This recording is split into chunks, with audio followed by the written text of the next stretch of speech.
최경영의 최강 시사.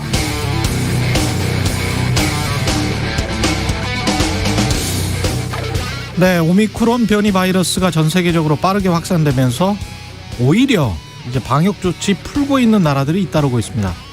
덴마크, 노르웨이, 오스트리아, 핀란드, 프랑스 등 유럽 국가들이 그러더니 어제 앤소니 파우치 미국 국립 알레르기 전염병 연구소장도 미국이 코로나19 상황이 최악의 국면에서 벗어나는 중이다. 앞으로 코로나19 규제와 관련해 새로운 결정이 내려지게 될 것이라고 말했습니다. 암시하는 바가 크죠.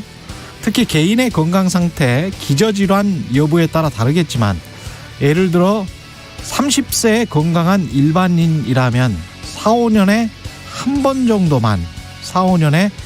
번 정도만 백신 맞아도 될 것 같다는 매우 희망적인 발언까지 했습니다. 어쩌면 미국을 중심으로 위드 코로나를 선언하는 순간이 빨리 올 수도 있겠다는 생각이 드네요. 그런데 파우치 소장의 발언들이 너무 낙관적이어서 미국의 현재 상황을 살펴보니까 아직도 하루 20만 명 확진자, 사망자는 매일 2-3천 명 수준입니다. 상황을 보는 시선들이 이렇게 다릅니다. 컵에 물이 반밖에 안 남아있는 건지, 아니면 컵에 물이 아직도 반이나 남아있는 건지, 각 나라의 과학자들도 정책 당국자들도 다 다른 것 같습니다. 네, 안녕하십니까. 2월 11일 세상에 이익이 되는 방송 최경령의 최강시사 출발합니다. 저는 KBS 최경령 기자고요. 최경령의 최강시사 유튜브에 검색하시면 실시간 방송 보실 수 있습니다. 문자 참여는 짧은 문자 50원, 긴 문자 100원이 드는 샵 9730 또는 유튜브에 의견 보내주시기 바랍니다. 새해부터 새로운 기능이 추가된 무료 콩 어플도 많은 이용 부탁드리고요. 오늘 인터뷰 윤여준 전 장관과 한 달이 채 남지 않은 대선 상황 짚어보고요. 청와대와 국민의힘 윤석열 후보 간의 갈등, 더불어민주당 윤영찬 의원과 이야기 나눠봅니다.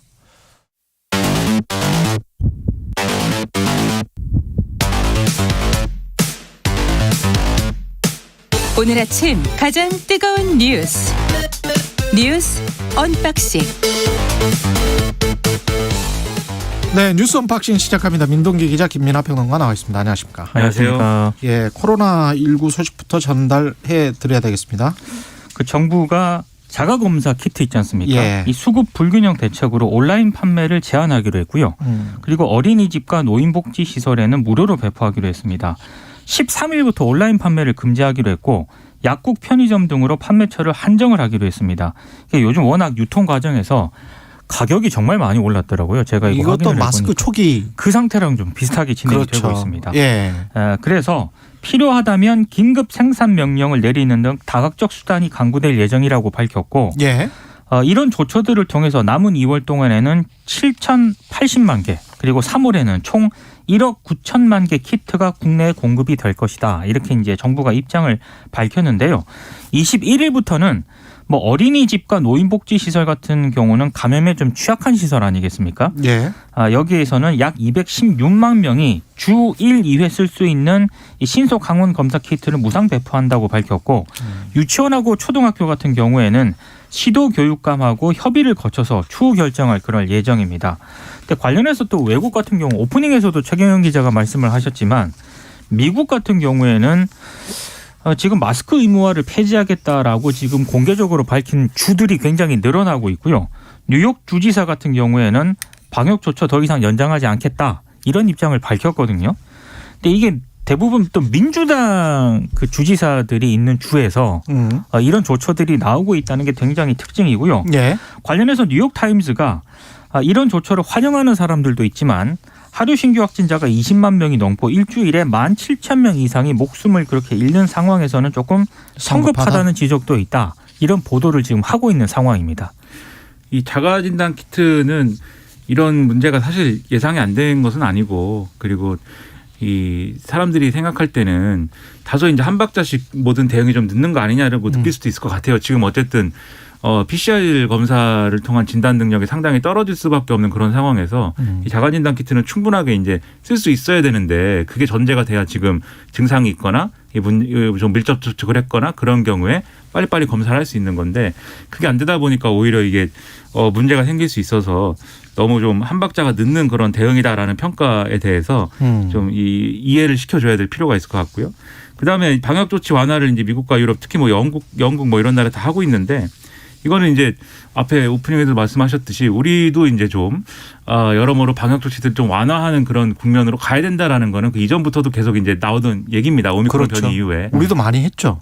예. 그렇죠. 근데 이제 여기서도 항상 말씀드리듯이 어떻게 연착륙할 것이냐 이걸 계속 고민하고 있는 국면인 거고 그런 표현이 있었어요. 이제 그동안 K방역이라는 거는 성문을 걸어 잠그고 이 성 안에서 버텼던 건데 이제는 성문을 열고 이제 나가야 되는 그런 시점이 왔기 때문에 이거를 어떻게 열고 어떻게 단계적으로 나갈 거냐의 문제 이런 것들을 제대로 다 국민들하고 설득을 해가지고 이 방역을 단계적으로 이제 완화시키는 방안을 찾아야 된다. 지금 그 단계에 있는 거기 때문에 여러모로 이제 불안해하실 필요도 없지만 또 너무 낙관할 필요도 없는 그런 상황이라는 거를 예. 모두가 좀 공유할 필요가 있겠습니다. 심리적으로도 그렇지만 저는 뭐 경제적으로 좀 분석을 해보면 2020년, 2021년 지금 2년 동안 각국이 엄청난 돈을 썼잖아요. 우리는 이제 자영업자들 이쪽 때문에 굉장히 지금 고민이 많고 자영업자의 비율이 워낙 높습니다. 우리나라가 전 세계적으로도. 근데 미국과 유럽은 왜 이러냐? 왜 방역 조치를 완화하고 있냐? 노동 인구가 돌아오지를 않아요. 직장으로. 워낙 그 실업수당을 후하게 줬기 때문에 그리고 계속 준다고 하고 있기 때문에 그렇죠. 그럼 내가 가서 왜 일해야 되지? 그러면서 안 돌아와 버리죠. 베이비 부모 세들은 이참에 그냥 은퇴하겠다. 연금이나 받고 살겠다라고 해서 은퇴를 해버리죠. 그러니까 노동력 풍기 현상이 일어나니까 임금이 올라가잖아요. 근데 안 그래도 지금 원자재 가격 상승 때문에 올 지금 1월 미국 인플레이션 지금 소비자 물가 지수도 40년 만에 최대치로 7.5%가 상승을 해버렸거든요. 그렇게 되면 임금이 올라가고 노동력 풍기 현상이 일어나는데 원자재 가격 상승으로 인플레이션까지 그러면 페드를 비롯해서 각국 중앙은행이 금리를 올릴 수밖에 없는데 금리를 올리면 또 소비 침체로 가게 되고 사람들이 그런데 복귀를 안 하면 노동 현장으로 복귀를 안 하면 직장으로 복귀를 안 하면 기업들은 어떻게 당해낼 수가 없는 거죠. 그러니까 이게 제가 보기에는 기업들의 로비도 지금 미국에서는 굉장히 좀 심하다. 제가 알고 있는 미국 사회를 보면 미국의 그 기업들의 강력한 로비가 지금 작동을 하고 있다. 그래서 방역 조치 완화가 이게 상당히 경제적인 문제입니다. 제가 봤을 때는. 그래서 어쩔 수 없는 국면으로 가고 있지 않는가. 우리도 아마 자영업 문제 때문에 뭔가 이거를 타협할 수밖에 없을 것 같습니다. 그러니까 점점 더. 예. 공화당에서 원래 방역 조치를 완화해야 된다라고 그렇죠. 계속 주장을 했는데 이건 미국 지금 집권을 하고 있잖아요. 그렇죠. 민주당이 집권을 하고 있는 입장이기 때문에 중간 선거를 앞두고 있어서 이 사람들이 여러 가지 지금 정치적 경제적 고려를 하고 있는 거예요. 예. 또 각 나라마다 환경이 다른 것처럼 또 이게 자영업의 문제하고 또 이 노동력 풍기 현상이 일어나는 지금 말씀하신 미국의 문제하고 이제 비슷한 점도 있지만 다른 점도 있어서 그럼요. 그걸 비교해 보면 우리는 그래도 좀 여유가 있을 수도 있습니다. 어쨌든 자영업 그렇죠. 문제에 대해서는 여러 가지로 접근할 수 있는 옵션들이 있는 것인데 예. 그래서 이런 거를 사실은 이런 상황까지도 예상을 하고 잘 대응할 수 있는 그런 어떤 플랜들을 잘 만들어 가지고 적용하는 게 중요했는데 사실 지금까지 다소 이제 응경변적으로 온 게 있는 것 같아요. 그리고 그렇죠. 결국 끝에 와 가지고는 자영업자들에 대한 지원이 잘 됐느냐 안 됐느냐 하면서 이제 정치적인 입씨름만 남아버린 건데 오미크론 변이에 의한 여러 가지 이제 효과 때문에 방역 완화를 선택할 경우에 자영업자에 대한 지원을 지속하는 거냐 안 하는 거냐 이런 것들도 새로운 논쟁거리가 될 것 같아서 이런 것들에 대한 이제 여러 가지 준비가 잘 돼야 되겠는데 여러모로 정치권의 반응이나 이런 건 우려가 됩니다. 그런 토론을 그러니까 집권 이후에 관련된 상황과 관련된 토론을 좀 많이 했으면 좋겠습니다. 네. 최경영의 최강시사에서 해야 됩니다. 근데 또 그런 토론하면 잘 안 듣더라고요. 네, 아까 걱정이 많으시더라고요. 유튜브 조회수가 많이 안 나온다. 정책 얘기를 하면 예, 많이 안 본다. 정책 이야기를 하면 잘 안 보더라고요. 참 고민입니다. 이러지도 저러지도. 확진 또는 격리자들 대선 투표는 어떻게 하겠다는 게 국회에서 개정안이 의결이 됐군요. 네. 예. 공직선거법 개정안이 이제 정치개혁특별위원회 전체 회의에서 통과가 됐거든요. 아마 14일 본회의에서 처리가 될 것으로 보이는데 예. 그 확진자 격리자 대선 투표 그 시간을 오후 6시부터 7시 30분으로 연장하는 그런 내용입니다. 만약에 이제 확진자나 밀접 접촉자, 자가격리자 가운데 본인이 나 3월 9일 대선 때 투표하겠다 이 의사를 방역당국에 전달을 하면은요. 방역당국으로부터 외출 허가를 받게 되거든요. 그러면 오후 6시부터 7시 30분까지 투표소 투표를 허용을 하는 겁니다. 그리고 일반인과 같은 기표소가 아닌 별도 기표소에서 투표를 하게 되고요. 그리고 선거법 개정안에는 확진자와 밀접 접촉자를 포함한 격리자도 병원이라든가 집에서 우편 투표가 가능한 거소 투표 대상에 포함을 시키기로 했습니다. 그리고 지금 뭐 농촌, 산촌, 어촌에 계신 분들은 투표소하고 거주지간 거리가 굉장히 멀 수도 있잖아요. 그래서 방역당국의 외출 허가를 받은 사람에 한해서 오후 6시 이전에도 별도 투표소에서 투표할 수 있도록 하는 그런 내용들이 담겨 있습니다. 예. 그러니까 이게 잘 되도록 논란이 없도록 준비를 잘 해줬으면 좋겠어요. 자꾸 이제 걱정만 해서 제가 죄송한데 이게 이런 거잖아요. 지금 이제 이 투표를 현실적으로 못하는 사람들이 방역당국에다가 이 외출 허가를 해줄 것을 신청한 다음에 허가를 받아야 되고 허가를 받아야 돼요. 예, 그러면서 이동을 해가지고 투표소에 가서 이 허가를 받았다는 거를 이 체크를 해야 될 것이고 그렇죠. 이런 과정들이 매끄럽게 이루어져야 이 오후 6시부터 7시 반까지의 투표소 투표가 이제 허용되는 건데 이 시간 내에 안 끝나겠죠 아마 줄 길게 서 있고 뭐 이럴 수 있는데 그렇죠. 그 동선 관리나 이런 것도 분리가 된 상태로 이제 관리가 돼야 될 것이고 이게 개념상으로는 이제 쉽게 생각되지만 실제로 이거를 시뮬레이션을 한다고 했을 때는 좀 여러모로 만약에 이게 행정적인 어떤 혼란이나 이런 게 있으면은 투표를 해야 되는 사람이 못 하게 되는 상황이 발생을 하니까 그게 이제 큰 문제 아니겠습니까? 그렇죠. 그게 나중에 큰 논란으로 될 수도 있는 거기 때문에 그렇습니다. 준비를 철저히 해가지고 그런 행정적인 어떤 문제 때문에 논란이 없도록 하는 그런 것이 중요해 보입니다. 예. 우리가 행정력은 워낙 좋으니까요. 말단 행정정직의 행정력은 워낙 좋으니까 이거는 투표가 잘 되리라고는 봅니다. 근데 행정력은 좋은데 예. 항상 뭔가를 처음 해보면은 그게 꼭 뭔가의 그렇죠. 시행착오가 있을 수밖에 없으니까. 예. 시뮬레이션을 좀 해봐야 그렇죠. 되는데 그렇죠? 미리미리 해봐야 됩니다. 예.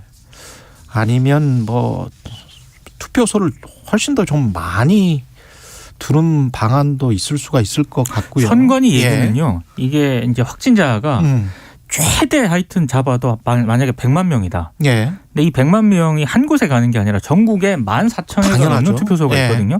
그러니까 그렇게 분산이 되기 때문에 시뮬레이션만 잘하면은 제가 봤을 때 크게 혼란은 없을 것으로 보입니다. 100만 명이면 만으로 나누면 뭐 100명 정도밖에 안 그렇죠. 되죠. 사실은. 그게 맥시멈 추산이거든요. 예. 지금. 네. 근데 선관위 입장에서는 이렇게 안 하던 거를 이제 하는 거에 대한 부담이 클 그게 수가 있는 있어요. 거죠. 네. 그것이 문제여서 그렇죠. 최대한 원래 하던 기조 안에서 해본 것들을 위주로 지금 하고 싶은 거거든요. 선관위는. 어쨌든 근데 예. 그 논의 끝에 절충한 어떤 내용이니까 제대로 돼야 되겠습니다. 그래서 1시간 반 정도만 연장을 한 거군요. 그렇게 많은 숫자는 아닐 거라고 판단을 하고. 예, 알겠습니다.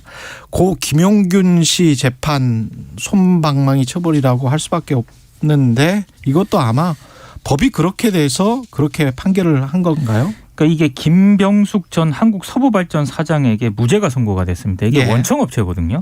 그리고 하청업체인 한국발전기술 사장을 비롯한 나머지 피고인에게는 집행유예나 벌금형이 선고가 됐는데요. 재판부의 판단은 이런 것 같습니다. 원청업체 사장인 이 김병숙 전 사장의 업무상 과실치사 혐의 등에 대해서는 이 대표이사로 취임한 이후에 뭐 컨베이어 벨트라드와 관련된 위험성이라든가 아니면 하청업체인 한국발전기술과의 위탁 용역 계약상 문제점을 구체적으로 인식했다고 보기가 어렵다. 이게 재판부의 판단이고 그리고 산업안전보건법 위반 혐의에 대해서도 무죄를 선고를 했는데 고의로 방호 조치를 이행하지 않았다고 보기 어렵다. 이렇게 판단을 했습니다. 예. 반면에 이제 하청업체인 한국발전기술의 백남호 전 사장에게 유죄 판결을 내렸는데 그 이유는요. 한국발전기술의 인력이 부족하다는 내용이 본사로 건의됐던 이런 점들을 종합을 해봤을 때 안전조치가 취해지지 않은 상태에서 작업이 이루어지고 있다는 것을 미필적으로나마 인식을 하고 작업을 지시하고 방치한 것으로 판단이 된다. 예. 이게 재판부의 판단인데 오늘 뭐 일부 언론들이 많이 좀 비판을 하긴 했습니다만 이 김용균 씨 사망 사건 계기로 원청 책임을 강화하는 방향으로 산업안전보건법이 개정이 됐고요. 그렇죠. 그리고 지금 중대재해처벌법이 제정되는데 가장 큰 계기가 됐던 사건이거든요. 근데 이 어찌됐든 어제 재판부의 판단은 과거법을 기준으로 한 그런 판단이기 때문에 그렇죠. 이게 과거법이죠. 그렇습니다. 예. 그래서 이제 원청업체 사장이 책임을 피하게 됐는데 노동계에서는 강력하게 반발을 하고 있고요. 특히 김용균 재단은 너무나 분명한 증거들이 있고 죽은 사람들이 있는데도 불구하고 법원이 책임져야 할 사람을 좀 잘못이 없다라고 판결을 했다라고 강하게 좀 비판을 했습니다.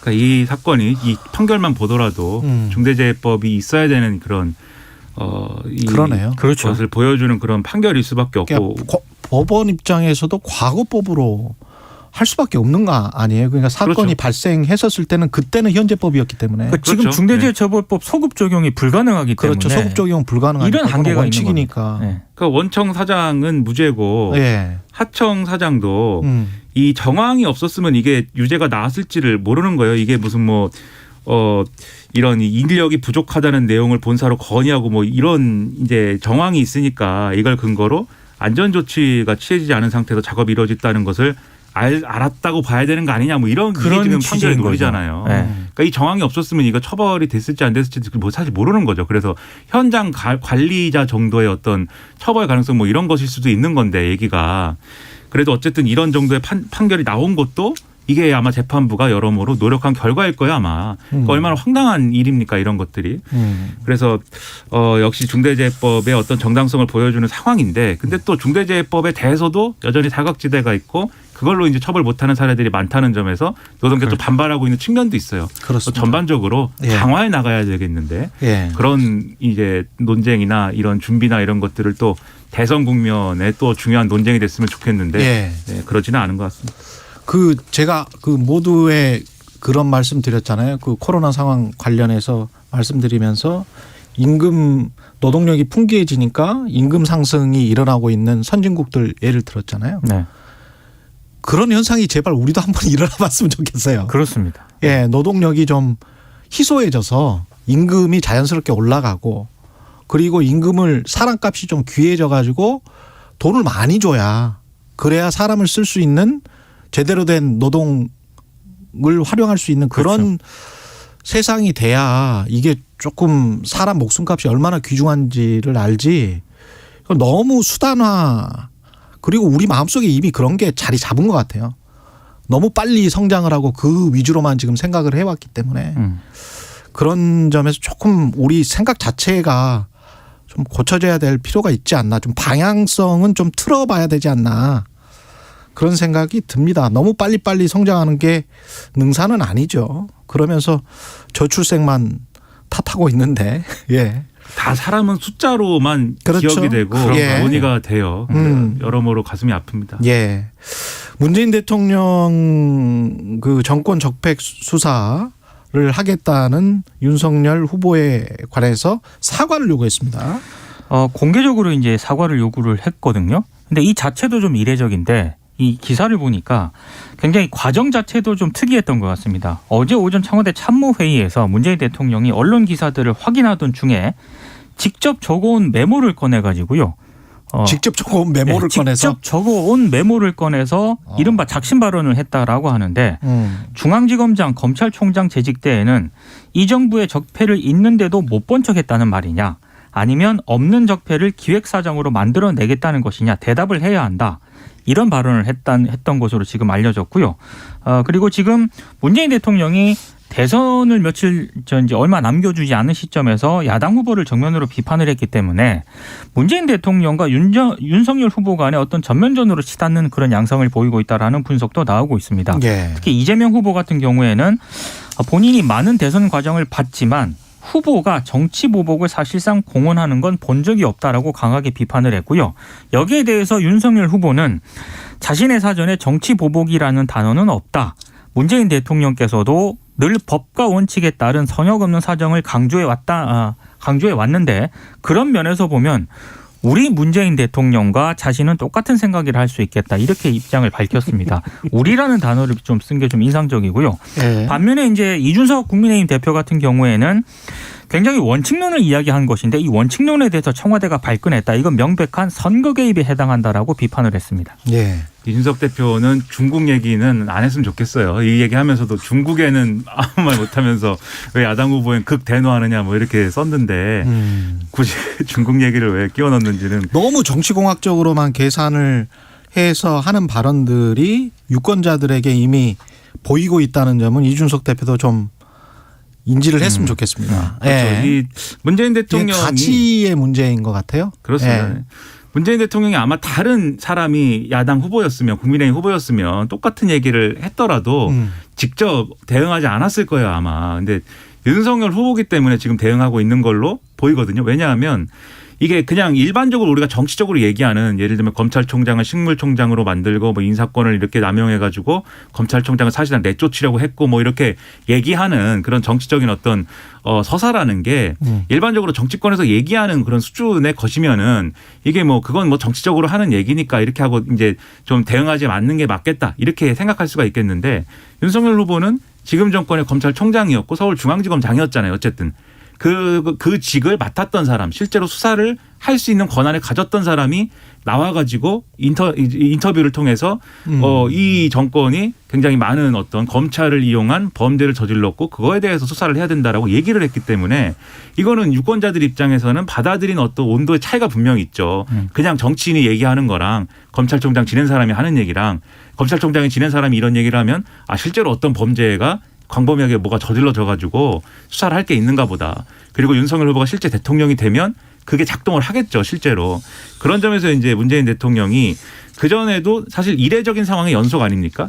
현직 검찰총장이 그만두고 정치에 직행해서 대선 후보 출마하고 이것도 이례적이고. 그렇죠. 또 그 검찰총장 출신의 후보가 언론 인터뷰에서 이 현 정권을 이 대통령 되면 수사해야 된다. 이런 취지로 말한 것도 사실 이례적이고 여기에 대해서 현직 대통령이 야당 후보를 겨냥해가지고 직접 얘기를 뭔가 하는 것도 이례적이고 이런 이례적인 상황이 연속인데 그러니까 문재인 대통령 입장에서는 울고 싶은데 뺨 때려주는 그런 발언이 된 거예요. 윤석열 후보의 인터뷰가. 예. 그래서 이렇게 나온 건데 저는 이게 여러 가지 정치적 효과를 분석을 하고 뭐 선거에 미칠 영향을 분석을 하고 이거 뭐 많이 얘기할 수 있겠는데 이 갈등을 길게 가져가는 게 저는 별로 누구에도 도움이 안 된다고 봅니다. 그래서 이게 문재인 대통령이 입장을 얘기했고 윤석열 후보의 사과를 지금 요구하고 있지만 윤석열 후보 나름대로 지금 입장 정리를 한 거잖아요. 이게 어떤 보복 수사를 하겠다든지 그런 차원은 아니었다. 물론 인터뷰 내용을 보면 이제 과연 그런 거냐 의문이긴 하지만 그래서 이 갈등을 계속 끌고 가면서 노무현 전 대통령 사례나 이런 것들을 여당이 너무 얘기를 하는 그런 국면으로 가지 말았으면 좋겠습니다. 우리가 5년 전을 생각을 해보면 적폐라는 말이 나온 거는 탄핵 국면 때 결국은 그래서 대통령이 바뀌고 정말 아주 이례적인 세계 선진국에서 이런 민주주의 헌정사를 기록한 나라가 없을 정도로 평화적으로 집회를 해서 대통령이 바뀌어버린 거지 않습니까? 그렇죠. 네. 그리고 탄핵이 된 것이고. 그래서 근데 이제 그런 상황에서 적폐라는 말이 나온 것과 지금의 상황을 그대로 대입할 수 있느냐. 그리고 그 말의 거침, 정교함, 특히 이제 이런 부분들 자기네 정권에서는 그 적폐청산을 하면은 헌법의 원칙이고 다음 정부가 자기네들 수사를 하면 보복인가. 이 자기네 이런 말을 하다가 만약에 윤석열 후보가 대통령이 되면 통합을 이야기할 수밖에 없잖아요. 그렇죠. 네. 그렇죠. 그러면 35%로 대통령이 되든 45%로 대통령이 되든 그 사이일 것 같은데 지금 상황은 그러면 50% 넘는 사람들과의 통합을 지금 이야기를 해야 되는데 자기네 저는 적폐청산보다도 어떤 국민 지지자들 상당수 그리고 그 정치 세력의 상당수를 자기네라고 규정을 해버리면 그 다음 정부는 어떻게 되는 건가? 그 다음에 적폐라는 것이 스스로 이야기한 대로 모든 어떤 법과 원칙에 적용된다면 자기를 돌아보고 검찰에는 적폐가 없었는가? 99만 원 접대는 그냥 괜찮았던 건가? 검사들 비위는 그냥 원래 원칙대로 수사해서 그냥 제대로 수사를 해서 제대로 기소하고 잘 처벌받은 건가? 본부장 리스크에 관련된 거는 정말로 뭐 아무런 문제가 없는가? 스스로 돌아봐야 되는 측면이 있습니다. 특히 대통령 후보라면. 그러니까 이전 정권에 대한 적폐 수사를 이제 비유해가지고 이 정권에도 이제 해야 된다라고 하는 말을 어떻게 받아들일 수밖에 없냐면 그러니까 일반적으로 있을 수 있는 부패, 부정부패라든가 어떤 비리에 대해서는 당연히 수사를 해야죠. 그런 식으로 말하면 되죠. 그렇죠. 그거를 수사하지 말라고 하면 그게 정말 큰 문제겠지만 그렇습니다. 과거 정권에 대한 적폐 수사라는 건 그게 아니고 어떤 구조적인 문제들 그리고 이 정권이 대통령까지 연루되어 있는 어떤 핵심 비리들 이런 것에 대해서 수사를 한 거잖아요. 근데 이 정권에 그런 것이 있다라는 걸로 받아들일 수 있는 그런 발언을 검찰총장을 지낸 사람이 했기 때문에 그럼 대통령으로서는 이제 거기에 대해서 억울할 수 있고 분노할 수 있고 강한 분노를 한다고 했으니까 당연히 입장을 얘기할 수 있다고 보는데 그러니까 이게 결국은 선거에 미치는 영향이라는 거를 평론가들이 분석을 또 합니다. 저도 뭐 어디 가서 굉장히 많이 얘기를 했는데 그렇죠. 그래서 이게 여러 가지 이제 이 여당 지지층의 어떤 결집이라든가 이런 것이 필요한 어떤 측면들 그리고 야당의 입장에서는 또 이게 중도층에 미치는 계속 정치 보복만 계속 연속에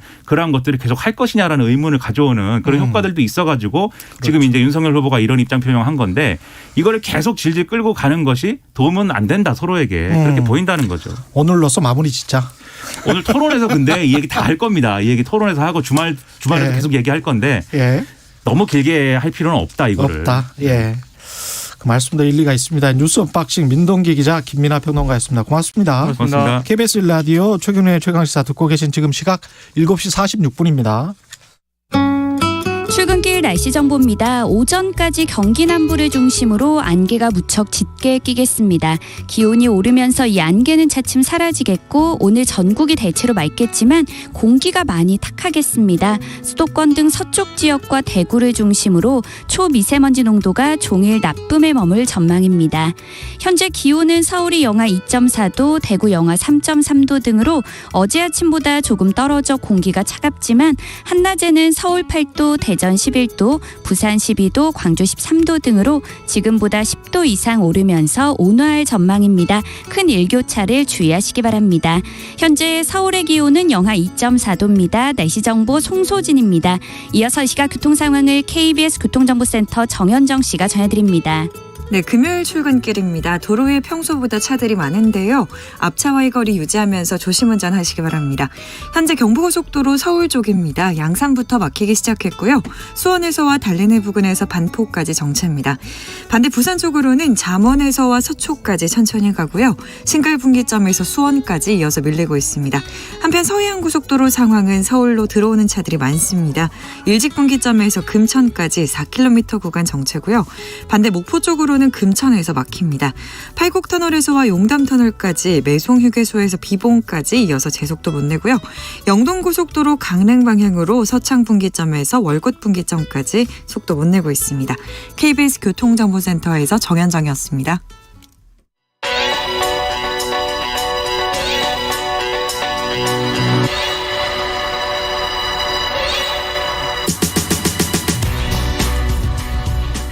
네, 최경련의 최강시사 매주 금요일마다 여야 대선 주자 관련 여론조사 살펴보고 있죠.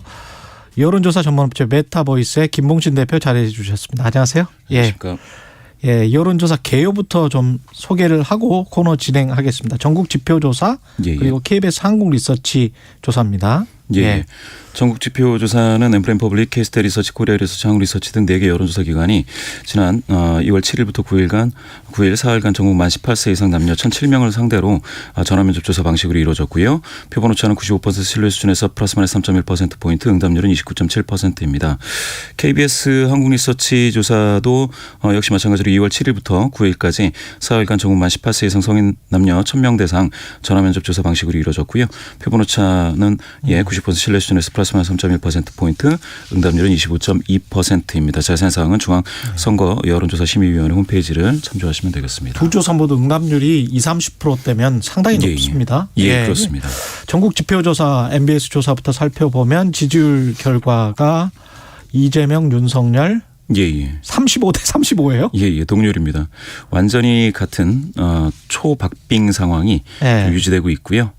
안철수가 9, 심상정이 4%. 역시 뭐 큰 변화가 없고 명절 이게 이제 2주 만에 나온 건데요.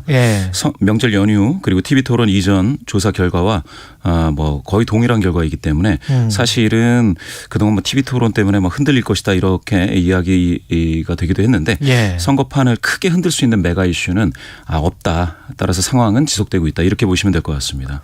또 윤석열 어떤 갈라치기 메시지 같은 거 있었지 않습니까? 반중정서 네. 예. 이런 것도 있었는데 안보 불안감 이런 것들이 사실 윤석열 후보 크게 득점하지 못했습니다. 예. 이재명도 윤석열도 크게 득점하지 못했다. 예. 그대로 예. 가고 있습니다. 그러나 응답자의 43%가 윤석열 후보, 34%가 이재명 후보가 당선될 것이다. 예. 당선 가능성은 윤석열 후보를 훨씬 높게 봤습니다. 왜 그런 건가요? 예. 데드크로스 이재명 후보의 데드크로스 상황인데 이거는 데드크로스가 나온 거군요. 예. 요 부분에 대해서 이제 가장 큰 영향은 이제 여러 가지 ARS 조사 중에서 윤석열 후보 지지율이 높게 나오고 있어서 밴드웨건 효과가 나타나는 것 같습니다. 사람들이 그렇게 생각하는 것 같다. 예. 그렇게 돼서 아무래도 이 부분이 이제 어떤 지지자, 이재명 지지자, 윤석열 지지자 중에서 내가 지지하는 후보가 당선 가능할 것이다라는 그 비율이 예. 이재명 쪽에서는 좀 낮아졌고 윤석열 예. 쪽에서는 좀 높아졌습니다. 그렇군요. 예. 지금 배우자 리스크들 이야기 많이 하잖아요. 예. 윤석열 후보는 도이치모터스, 이재명 후보는 과잉 의존 예. 관련해서 계속 이야기가 나오고 있는데 이것도 여론에 영향을 미치고 있습니까? 어떻게 좀 알 수 있나요? 예. 제가 볼 때는 그 이재명 후보 측 그 과잉 의존과 관련해서는 지지율에 이제 영향이 없지 않습니까? 예. 지금 지금 보시다시피. 예. 그런데 12월 말 정도에 보시면은 윤석열 후보 배우자와 관련된 논란이 컸을 때는 28% 그러니까 20% 중반에서 후반 사이까지 확 떨어졌었습니다. 그때는 그랬는데 예. 지금은 떨어지지 않고 있거든요. 이재명 후보 같은 경우에는. 그렇게 봤을 때는 만약에 수치만으로 본다면 이 배우자 사건은 이 후보 쪽보다는 윤 후보 배우자와 관련돼서 국민 정서가 좀 더 민감하지 않나 그렇게 이제 짐작할 수가 있겠습니다. 그렇군요. 예. 근데 조금 더 봐야 되겠습니다. 조금 예, 더 살펴봐야 되겠죠. 예, 맞습니다. 사람 심리라는 게 또 장기적으로 또 영향을 미치는 것도 있기 때문에. 그렇습니다. 예. 또 다른 여론조사 KBS를 보면 이건 예. 어떻습니까? KBS에서도 역시 마찬가지로 이제 이재명 34%, 윤석열 37.7%에서 오차범위 내에서 거의 같게 나왔습니다. 마찬가지 결과인데요. 예. 지지 강도랄지 이런 것들은 어떻나요?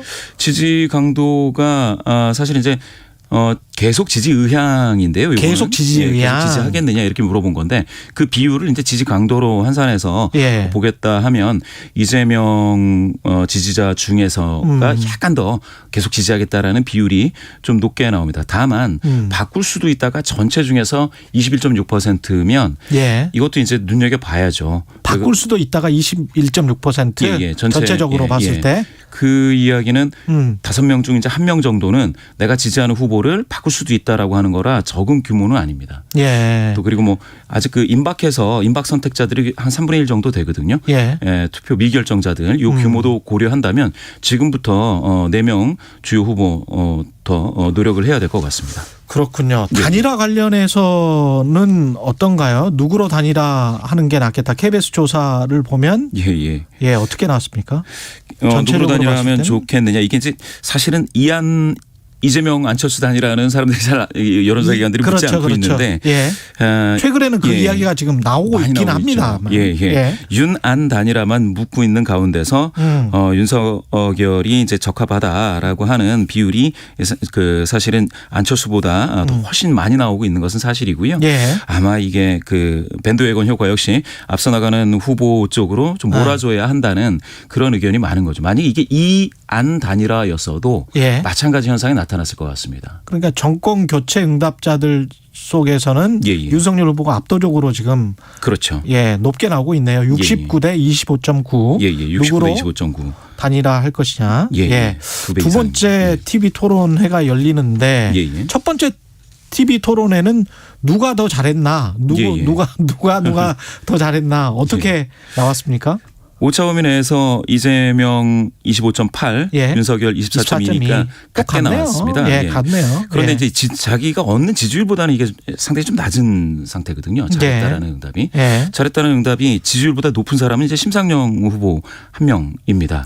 그렇네요. 예. 심상정 후보가 한 자릿수 지지율인데 잘했느냐라고 평가했을 땐 두 자릿수가 이렇게 나와 있습니다. 예. 이렇게 봤을 때는 아무래도 양강 후보들은 좀 기대치가 좀 더 있고 예. 뭔가 근데 거기에 흡족하지 못했다 이런 느낌이 있는 것 같습니다. 근데 이게 본인의 지지 예, 예. 여부와 영향을 미치냐 안 미치냐 이거는 어떻게 봐야 될까요? 아직은 영향을 미친다라고 볼 수가 없고요. 아마 예. 첫 번째 TV 토론은 이제 탐색전 수준이었기 때문에 그렇고 예. 두세 번 진행되면서 누적돼서 무엇인가가 가령 저는 이렇게 보거든요. 윤석열 후보가 이 정도는 몰라도 된다라고 하는 게 몇 번은 통할 수 있는데 예. 아니, 모든 사안에 대해서 몰라도 된다가 너무 많이 나오면 그러면 이제 우리나라 사람들 그러지 그렇죠. 않습니까? 여기까지 이것까지 모른다고 하느냐라고 될 수도 있어서 그건 좀 그렇죠. 조심하셔야 될 것 같아요. 예. 예, 예. 계속 누적되면 안 된다. 예, 예. 그렇군요. 지금 저 대통령 국정운영 평가 조사는 MBS 보니까 긍정적으로 평가하는 게 43 나왔네요. 예, 예. 43이면 역대 정부 지금 임기 말에 예, 정말 예. 높긴 높네요. 높습니다. 예. 그런데 이제 적폐청산 이야기가 나와서 예. 이게 윤석열 후보의 상당한 자충수 가 된 것 같습니다. 이재명 지금 대통령 국정 긍정평가자 중에 이재명 지지는 3분의 2 수준이거든요. 그렇죠. 3분의 1은 분산되어 있습니다. 예. 근데 만약에 국정 긍정평가자 중에서 10%만 이재명에게 결집해도 전체 베이스에서 알겠습니다. 4.3, 4.4 올라갑니다. 여론조사 전문업체 메타보이스의 김봉신 대표였습니다. 고맙습니다. 예, 감사합니다.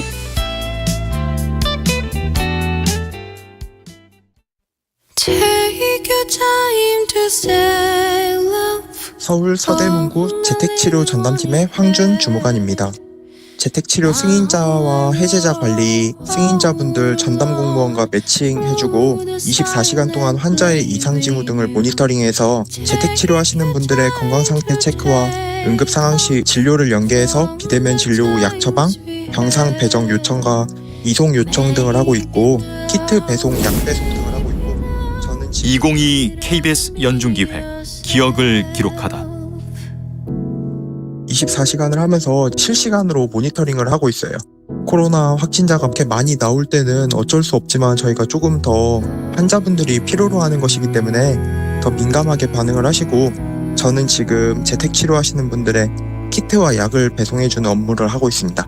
저희가 최대한 빨리 배송해드리려고 최선의 길로 다니지만 배송이 늦어지면은 확진자분들께서 불안감을 느끼셔서 언제 오냐고 전화 오실 때도 있고 하루도 안 빠지고 매일 배송하고 있어요. 지금 코로나 환자들을 직접 대면할 수 있는 그런 자리다 보니까 코로나 확진이 되신 분들이 더 불안하실 텐데 저희가 가장 먼저 일선에서 나서는 그런 쪽에 있으니까 그분들이 이제 확진자가 치료됐다는 얘기 들으면은 기분도 좋고 그런 것 같아요. 사명감도 많이 생기고. 서대문구 재택치료 전담팀 황준 주무관은 말합니다. 재택치료 환자가 10만 명을 넘었습니다. 병원도 외출도 할 수 없는 환자에게 치료 키트와 약은 한시가 급합니다. 애타게 기다릴 환자 생각에 차도 멈춰버린 눈 쌓인 달동네를 직접 올라간 재택치료 전담팀. 덕분에 언젠가는 일상 회복의 시간이 다가오기를 기대하고 있습니다. 당신과 대한민국의 기억 KBS가 기록합니다.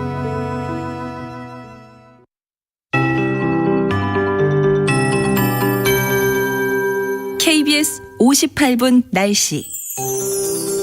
지금 경기 남부를 중심으로 안개가 무척 짙게 껴 있습니다. 특히 수원과 화성, 안산 등은 가시거리가 100m 안팎에 불과한 상태여서 교통안전에 각별히 주의하셔야겠습니다. 그 밖에 서쪽 지역은 옅은 안개와 먼지가 뒤엉켜 하늘이 뿌연 곳이 많습니다.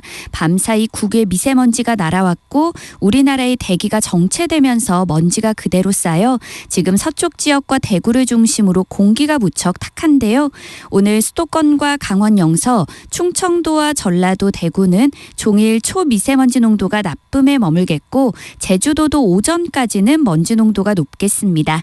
오늘 하늘은 대체로 맑겠고요. 지금 기온은 철원과 파주가 영하 9.6도, 서울 영하 2.5도, 광주 영하 1.6도 등으로 영하권으로 춥지만 한낮에는 서울 8도, 전주 10도, 강릉, 대전, 제주가 11도, 대구와 부산 12도까지 오르면서 초봄처럼 온화하겠습니다. 예상했습니다. 한편 지금 서울과 동쪽 지역을 중심으로 건조특보가 발효 중이어서 불조심하셔야겠습니다. 토요일인 내일도 대체로 맑고 온화한 날씨가 이어지겠지만 모레 일요일에는 강원 영동과 남부지방 제주도에 비나 눈 소식이 있습니다. 현재 서울의 기온은 영하 2.5도입니다. 송소진입니다.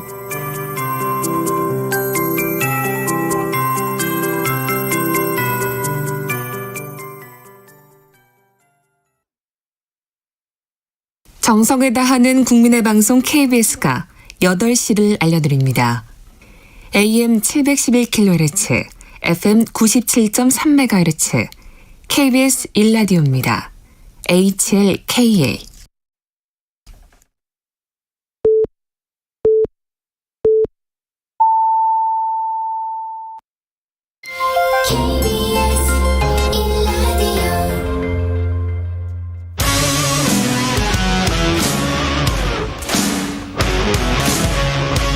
오늘 하루 이슈의 중심 최경영의 최강 시사. 네, 국정 최고의 책임자 무능은 해악이다. 경제를 모르는 후보가 대통령이 된다는 것은 공포로 다가올 것이다. 최근 더불어민주당 이재명 후보와 회동한 윤여준 전 장관의 메시지였습니다. 중도 외연 확장에 부심한 여당 대선 후보에게 어떤 조언해 주셨는지. 대선이 코앞으로 다가왔지만 여전히 마음 정하지 못한 부동층 유권자들의 후보를 선택하는 기준이 무엇이 돼야 될지 윤여준 전 장관님 다시 모셨습니다. 안녕하세요. 예. 안녕하십니까. 예. 이게 너무 자주 불러내시는 거 아니에요? 더 중요해지셨습니다. 아, 지난번에 나오셔가지고 진짜 오랜만에 나오셨었잖아요. 그렇죠. 지난번에. 네. 근데 이제 그 청취자들 반응이 뜨겁더라고요. 그때도 굉장히 많은 사람들이 봤는데요. 오늘도 그 소인과 군자에 관해서 한번 또 예, 유능하고 덕이 없고 뭐 이런. 저녁에 지난 화요일 저녁에 이제 회동을 하셨는데 네, 이재명 후보. 예, 이재명 후보와 지금 뭐 몇 번째 만나신 거죠? 오랫동안 인연이 있던 걸로 제가 처음 본 게 성남시장이었습니다. 하루는 전화가 와서 예. 자기를 밝히면서 시간 좀 내달라 그래가지고 어느 날 늦은 점심 시간에 그 분당에 있는 삼계탕 집에서 만나가지고 한 2시간 얘기를 한 일이 있습니다. 그렇군요. 예. 그때 이후로 이렇게 가끔씩 보셨고요. 네, 경기도 지사로 계실 때 예. 일요일에 두 차례 네, 좀 일요일 날 오후 낮 점심 시간에 좀 시간 줄 수 있느냐 그래서 그것도 분당의 어느 식당에서 일본 식당에서 2번 제 기억으로 만난 일이 있습니다. 그렇군요. 무슨 말을 주로 물어보나요? 아니 뭐 특장이 아니라 많은 얘기를 묻고 자기가 얘기하고 예. 네. 그래서 제가 뭐 지금 뚜렷하게 기억에 남아 있는 건 없는데요. 이번에는 어땠습니까? 이번에는 그 후보 입장이니까 예, 자기가 먼저 얘기가 조심스러우니까 이제 저한테 이렇게 묻는 것으로 그렇죠. 얘기를 시작했는데 저는 사실 김종인 전 위원장님하고 이상돈 교수님 예. 만났다고 신문에 난 걸 봤어요. 그렇죠. 그래서 예. 저는 이제 뭐 이른바 중도로 분류되는 예. 분들을 만나는 무슨 계획이 있으신 모양이구나. 그래서 저도 이제 구색 갖추기로 끼웠다고 아무 생각 안 하고 저녁 얻어먹으러 갔다가 예. 이 양반이 뜻밖의 자꾸 무거운 걸 물어보니까 예. 처음에 조금 당황했어요. 준비 없이 갔으니까. 예. 그래도 뭐 그냥 평상시에 제 생각을 그냥 그대로 말씀을 드렸죠. 근데 의외로 대화가 거의 그침이 없이 왔다 갔다 하니까 2시간 걸렸는데 시간이 2시간 가는 걸 피차에 몰라가지고. 네. 주로 경제 관련해서 아닙니다. 그러면 경제 얘기도 했지만 뭐 다른 얘기도 많이 했죠. 어떤 이야기 좀 구체적으로 분야별로 뭐 분야를 나눠서 한 것은 아니고 이 얘기를 대화라는 게 하다 보면 그렇죠. 자연히 연결되잖아요. 어떤 뭐 제안을 하셨습니까? 관련해서 어떻게 해 주셨으면 좋겠다 아니면 제가 제안한 거는 하나예요. 예. 제가 이제 경제 얘기를 왜 했냐 하면 그 양반이 걱정을 하더라고요. 예. 지금 이제 경제가 여러 가지 어려울 텐데 이거 걱정이라고 그러길. 그래서 제가 이제 바로 며칠 전에 읽었던 기사가 있어요. 그 이제 퍼펙트 스톰이라는 유행. 뭐 이게 이제 온다 한국 경제. 근데 후보들이 왜 다른 얘기만 하냐 하는 걸 전문가가 쓴 글을 본 일이 있어서 그 얘기를 시작을 했죠. 그러면서 제 경험에 의하면 역시 대통령이 경제를 모르면 이게 큰 문제가 생길 수 있겠더라. 그렇게 얘기를 제가 했어요. 예. 이제 그러다가 이제 말이 이제 다른 말로 옮겨가서 제가 이제 그 소위 뉴노멀 말이 온다고 세계가 야단이고 그렇죠. 선진국이라고 하는 나라들은 이제 그 준비를 지금 국가 차원에서 열심히 하고 있다고 내가 알고 있는데 우리는 아무도 그 얘기 안 한다. 예. 그랬더니 좀 깜짝 놀라는 표정을 줬더니 얼른 펜하고 수첩을 꺼내요. 그러더니 지금부터 하시는 말씀은 좀 적겠다고. 그래서 제가 뉴노멀 어떻게 구성해서 어떻게 되는 얘기를 했더니 그걸 다 이렇게 메모를 하면서 수첩을 수문에 넣으면서 좀 농담적으로 그럼 제가 나중에 이 위원회 만들면 위원장 맡아주실 거예요 그러더라고요. 아 이재명 후보가. 네. 그래서 제가 또 더 농담적으로 뉴노멀 위원회. 예. 그래서 저도 농담적으로 나 실업자니까 뭐 시켜주면 하죠 그랬거든요. 근데 이걸 나중에 아마 나가서 브리핑 하시는 분이 이걸 정색을 하고 했나 봐요. 그러니까 확 농담은 다 농담은 아니었겠죠. 뭐. 아니 이제 앞에 뉴노멀 한 건 제가 진지하게 그렇죠. 얘기한 것이고 다만 이제 양반이 수첩을 집어넣으면서 웃으면서 저를 보고 나중에 이거 만들면 그럼 맡아주실 거죠 하는 것은 반 농담조였고. 그럼 반은 뭐 진담 아니겠습니까? 저는 완전히 농담으로. 아이 뭐 이제 실업자니까 시켜주시면 해야죠. 뭐 이렇게 한 거거든요. 완전히 농담이셨어요? 저요? 그렇죠. 지금 제 나이가 몇 살인지 알아요? 아무리 노욕이 있다지만 말이 안 되는 거잖아요. 그래서 저도 완전 농담으로 받았는데 그러고 가서 그걸 상당히 진지하게 설명하셨는지 나중에 밤에 막 기자분들한테 전화가 오는데 영입됐다는 인상을 받았나 봐요, 제가.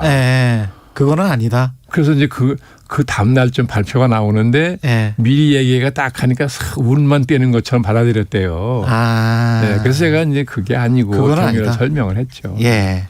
그 후보에 관해서는 이재명 후보에 관해서는 어떤 느낌을 받으셨습니까? 처음 보는 분이 아니니까 그렇죠. 특별히 뭐 별다른 인상을 받은 건 없고 아니요 뭐 근데 제가 이렇게 그 일정이 빡빡해서 굉장히 힘드실 텐데 안색이 왜 이렇게 좋네요. 제가 그랬거든요. 그랬더니 이거 피곤해 죽겠습니다 그러더라고요. 그래도 명랑하게 그렇죠. 경제 문제는 뭐 여러 가지로 이재명 후보가 많이 알고 그다음에 그 분야에서 국정 현안을 잘 파고 있다는 인상은 받으셨나요? 어떠셨어요? 아마 제 짐작에 일찍부터 야망이 있었던 것 같아요. 그래서 아마 이 경기도지사를 하시면서 이분이 틈틈이 이 국정에 관한 공부를 한 거 아닌가 싶어요. 근데 그렇지 않으면 어떤 문제가 나와도 자기 의견이 있어요. 그 정도의 어떤 화제가 돼도 그 문제는 자기 의견이 있더라고요. 그런데 그 의견이 아주 정리됐어요. 말이 딱 말 들어보면 알잖아요. 아주 쉽고 짧게. TV 나와서 하는 얘기를 들어봐도 그 특징이 있어요. 그렇죠. 말이 쉽고 간결해요. 메시지 전달 능력이 있다는 얘기잖아요. 그럼 왜냐하면 그 문제가 자기 속에 소화되어 있다는 뜻이에요. 어찌됐든 누가 동의하든 안 하든. 그래서 저도 그날 얘기를 하면서 상당히 대화가 속도 있게 진행되는 얘기는 그분이 그런 정리된 생각이 있기 때문에 그런 거거든요. 제가 무슨 얘기를 하면 그 문제에 대해서는 뭐 저는 이렇게 생각을 하고 있습니다라고 얘기를 하고 그러면 제가 또 이렇게 막 얘가 오가고 하는 걸 보면 그렇죠? 막연한 생각이 아니고 자기 생각이 정리된 게 있구나 하는 걸 느꼈어요 저는. 윤석열 후보 같은 경우는 여러 차례 이런 말을 했는데요. 전문적인 지식이 없어도 사람을 잘 쓰면 된다. 이게 김영삼 전 대통령도 비슷한 말씀하셨던 거예요. 뭐 그 말은 옳은 말이죠. 근데 문제는 그럼 잘 쓴다는 게 뭐예요? 어떻게 하는 게 잘 쓰는 겁니까? 사람을 잘 식별해서 잘 골라내서. 그게 어떻게 골라내겠다는 거예요? 역대 대통령들이 인사 실패라는 규정을 받은 대통령이 여러 분 있어요. 그렇죠. 근데 그분들 나름대로 다 발표할 때 얼마나 거창하게 발표했는지 아십니까? 이 사람이 얼마나 뛰어난 사람이에요. 인사 다 왜 실패받는데요? 잘 쓴다고 생각 안 해서 실패했겠습니까? 그게 아니라고요. 근데 간단한 원리를 무시해서 그런 거예요. 어떤 원리? 제 생각은 뭐냐면 고위공직은 대통령이 직접 임명하는 고위공직은 국민을 대신해서 국가 권력을 행사하는 자리예요. 예. 그렇기 때문에 철저하게 공적 기준으로 사람을 써야 돼요. 그런데 다 사적 기준으로 썼어요. 나하고 친한 사람, 내가 잘 아는 사람, 이렇게 사람 쓰는 거 많잖아요. 그렇죠. 제일 심했던 게 이명박 대통령 때 초대 내각 구성하고 청와대 비서실 구성하고 나니까 언론이 뭐라 했어요? 강부자 고소영 내각이라고 그랬어요. 기억하십니까? 맞습니다. 예. 그게 개인적인 친소관계로 사람 떴다는 뜻 아니에요. 강부자 예. 고소영 내각. 예. 이게 이명박 대통령은 그런 게 아니에요. 그렇습니다. 정도의 차이지 다 그랬다고요. 예. 다 잘 쓴다고 쓴 게 그렇다는 거예요. 예. 그러니까 윤석열 후보도 대통령에 대해서 사람을 쓸 때 잘 쓴다는 게 뭐냐는 걸 고민해야지. 예. 그렇게 말 쉽게 하는 거하고 현실은 달라요. 그런 측면에서 이번에 중앙일보 인터뷰에서 네. 한동훈 검사장을 지칭한 것 같은데 중앙지검장이 못 될 이유가 없다. 이렇게 이제 대통령 후보가. 예, 저는 그런 건 정말 적절하지 않은 뭐 이미 사람들이 그 가장 아끼는 네? 사람이라고 언론에서 많이 알려져 있어요. 예. 많이. 저 같은 예. 사람도 알아요. 예. 언론을 봐서. 예. 그 물어보니까 다 그렇게 실력이 있다 그러더라고요. 근데 굳이 그걸 왜 자기가 언급을 해요? 지금 대통령 되지도 않았는데. 그렇죠. 대통령 된다면도 그런 인사를 미리 얘기하는 것도 부적절한 거지만. 오히려 그 사람의 출세길을 가로막을 수도 있는. 아니 뭐 그런 건 아니겠지만 어쨌든 저는 그건 부적절한 발언이다. 그런 생각은 들더라고요. 관련해서 그러면 한동훈 검사장 이야기 나왔으니까 그 적폐 수사 대상이다. 정확한 워딩이 이거예요. 자기네가 적폐 수사를 적폐 청산을 할 때는 뭐 헌법 원칙이고 다음 정부가 자기네들 수사하면 보복이냐. 예. 아니 그러니까 예. 법치국가니까 예. 원론적으로 얘기하자면 원칙적으로는 예. 법을 어긴 사람은 그 상응한 처벌을 받는 거잖아요. 그 원론적인 이번에 윤 후보도 원론적인 얘기한 거라고 그랬대요. 그렇죠. 근데 원론적인 왜 그 타이밍에 하냐고요. 지금 자기 신분이 대통령 후보고 네. 선거 기간 중에 예민하잖아요. 그렇죠. 근데 원론적인 얘기를 왜 굳이 해가지고 그죠? 예. 이게 판세에 미칠 영향이 있습니까? 그 여당 쪽에서는 아마도 지지자들의 집결, 그다음에 이재명과 문재인 그 이른바 친문이라고 하는 세력에 약간의 어떤 틈이 있었는데 그거를 오히려 윤석열 후보가 뭐 떼워줘 버렸다. 결집시켜주는 효과가 있겠죠. 예. 아니 윤석열 후보를 지지하는 분들은 통쾌하게 생각할지 모르지만 예. 이게 반대로 문재인 대통령이 지금 어찌됐 원인이 뭐 이유가 뭔지는 모르겠으나 40% 가까운 국정 지지도가 있어요. 그렇죠. 네. 예. 그러고 지금 뭐 저는 내용을 잘 모르지만 들리는 말로는 민주당이 원팀이 아니라는 거잖아요. 예. 네. 예. 예. 민주당의 상당수의 당원들이 문재인 이재명 후보에 대해 적극적이지 않다는 얘기가 많이 들리더라고요. 그랬었죠. 네, 그랬었는데 이제 선거 기간이 가까워지면 자연히 이제 이 결속이 생기는 이런 안 그래도 결속할 텐데 이걸 상당히 촉진시켜주는 역할을 한 거 아니냐. 오히려 그렇게 볼 수 있겠죠. 예. 네. 근데 그 변곡점이 될 요소들이 여러 가지가 있을 수 있습니다만은 지금 뭐 한 달도 안 남았으니까 결국은 단일화 문제 가지고 계속 끝까지 이야기를 할까요? 어떻게 보십니까? 그런 부분들은? 그렇게 되겠죠. 왜냐하면 안철수 후보의 경우 지지도가 지금 이제 뭐 15% 이상까지 갔다가 지금 10% 이하로 내려온 추세잖아요.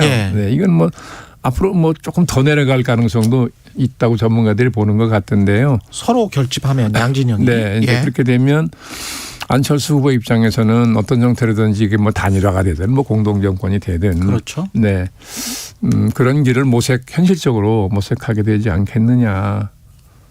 안철수의 선택은 뭐가 될 거라고 생각하세요? 그 딜레마가 있을 거예요. 그냥 직진 또는 뭐 단일화 또는 공동 정부를 말씀하시는 거면은 이재명과의 어떤 공동 정부 세 가지. 글쎄, 근데 과거에 민주당하고 한번 합친 일이 있어요. 예. 무슨 상당 준비하다가 민주당하고 합한 일이 있어요. 김한길 그 당시 민주당 대표가 김한길 의원이었을 텐데 기억으로. 예. 네, 민주당의 갈 적에는 굉장히 아주 기분이 상승돼서 거대 정당에 가서 이제 그걸 발판으로 정치를 하게 됐으니까 굉장히 충천에서 갔는데 얼마 안 돼가지고는 막 민주당에 대해서 부정적인 얘기를 많이 하는 걸 제가 들은 일이 있는데 그런 게 있어서 예. 모르겠습니다. 뭐 근래에는 만나본 일이 없으니까. 예.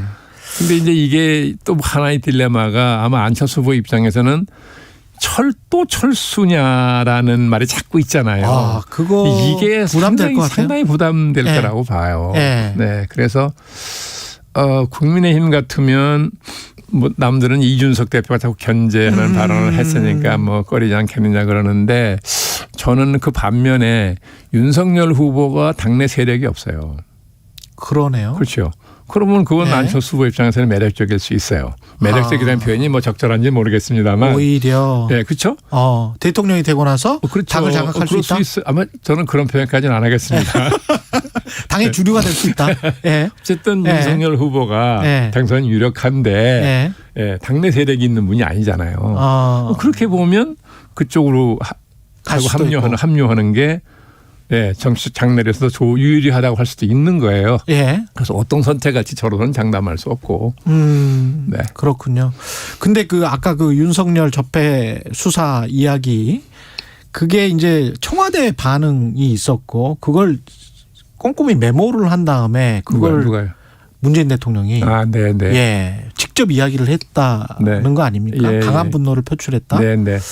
이거 어떻게 봐야 될까요? 문재인 대통령과 윤석열 후보의 뭐 1대1 대결 국면처럼 하루 이틀 사이에 그렇게 저는 그래서 그 말을 듣고 뭐 문재인 대통령이 분노했다는 건 이해를 해요. 뭐 사람이니까 분노할 수 있죠. 또 자기가 임명했던 검찰총장인데 그렇죠. 그러니까 분노하는 건 이해하는데 그렇다고 또 정색을 하고 전면에 나서는 것은 이거는 저는 적절치 않다. 꼭 제발자린 사람처럼 과민 반응을 보일 필요가 뭐 있어요. 그렇잖아요. 그냥 뭐 정 반응을 보일 필요가 있다고 생각하면 참모를 통해서 간접적으로 얼마든지 그렇죠. 적절한 반응을 볼 수도 있고 안 할 수도 있는 건데 딱 대통령이 막 즉각 전면에 나서 가지고 그렇게 반박을 하고 막 그렇게 하니까 그게 과연 적절한 반응이냐 저는 그렇게 생각 안 한다는 거죠. 그렇군요. 부인 리스크 관련해서 윤석열 후보 같은 경우는 지금 뭐 도이치모터스 주가 조작 관련해서 KBS가 단독 보도한 게 또 파장을 일으키고 있고요.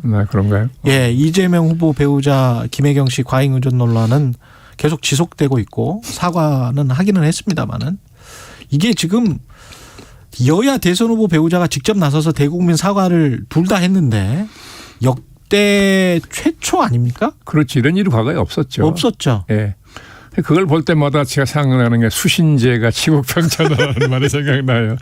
이래서 옛날 우리 선조들이 그런 얘기를 했구나.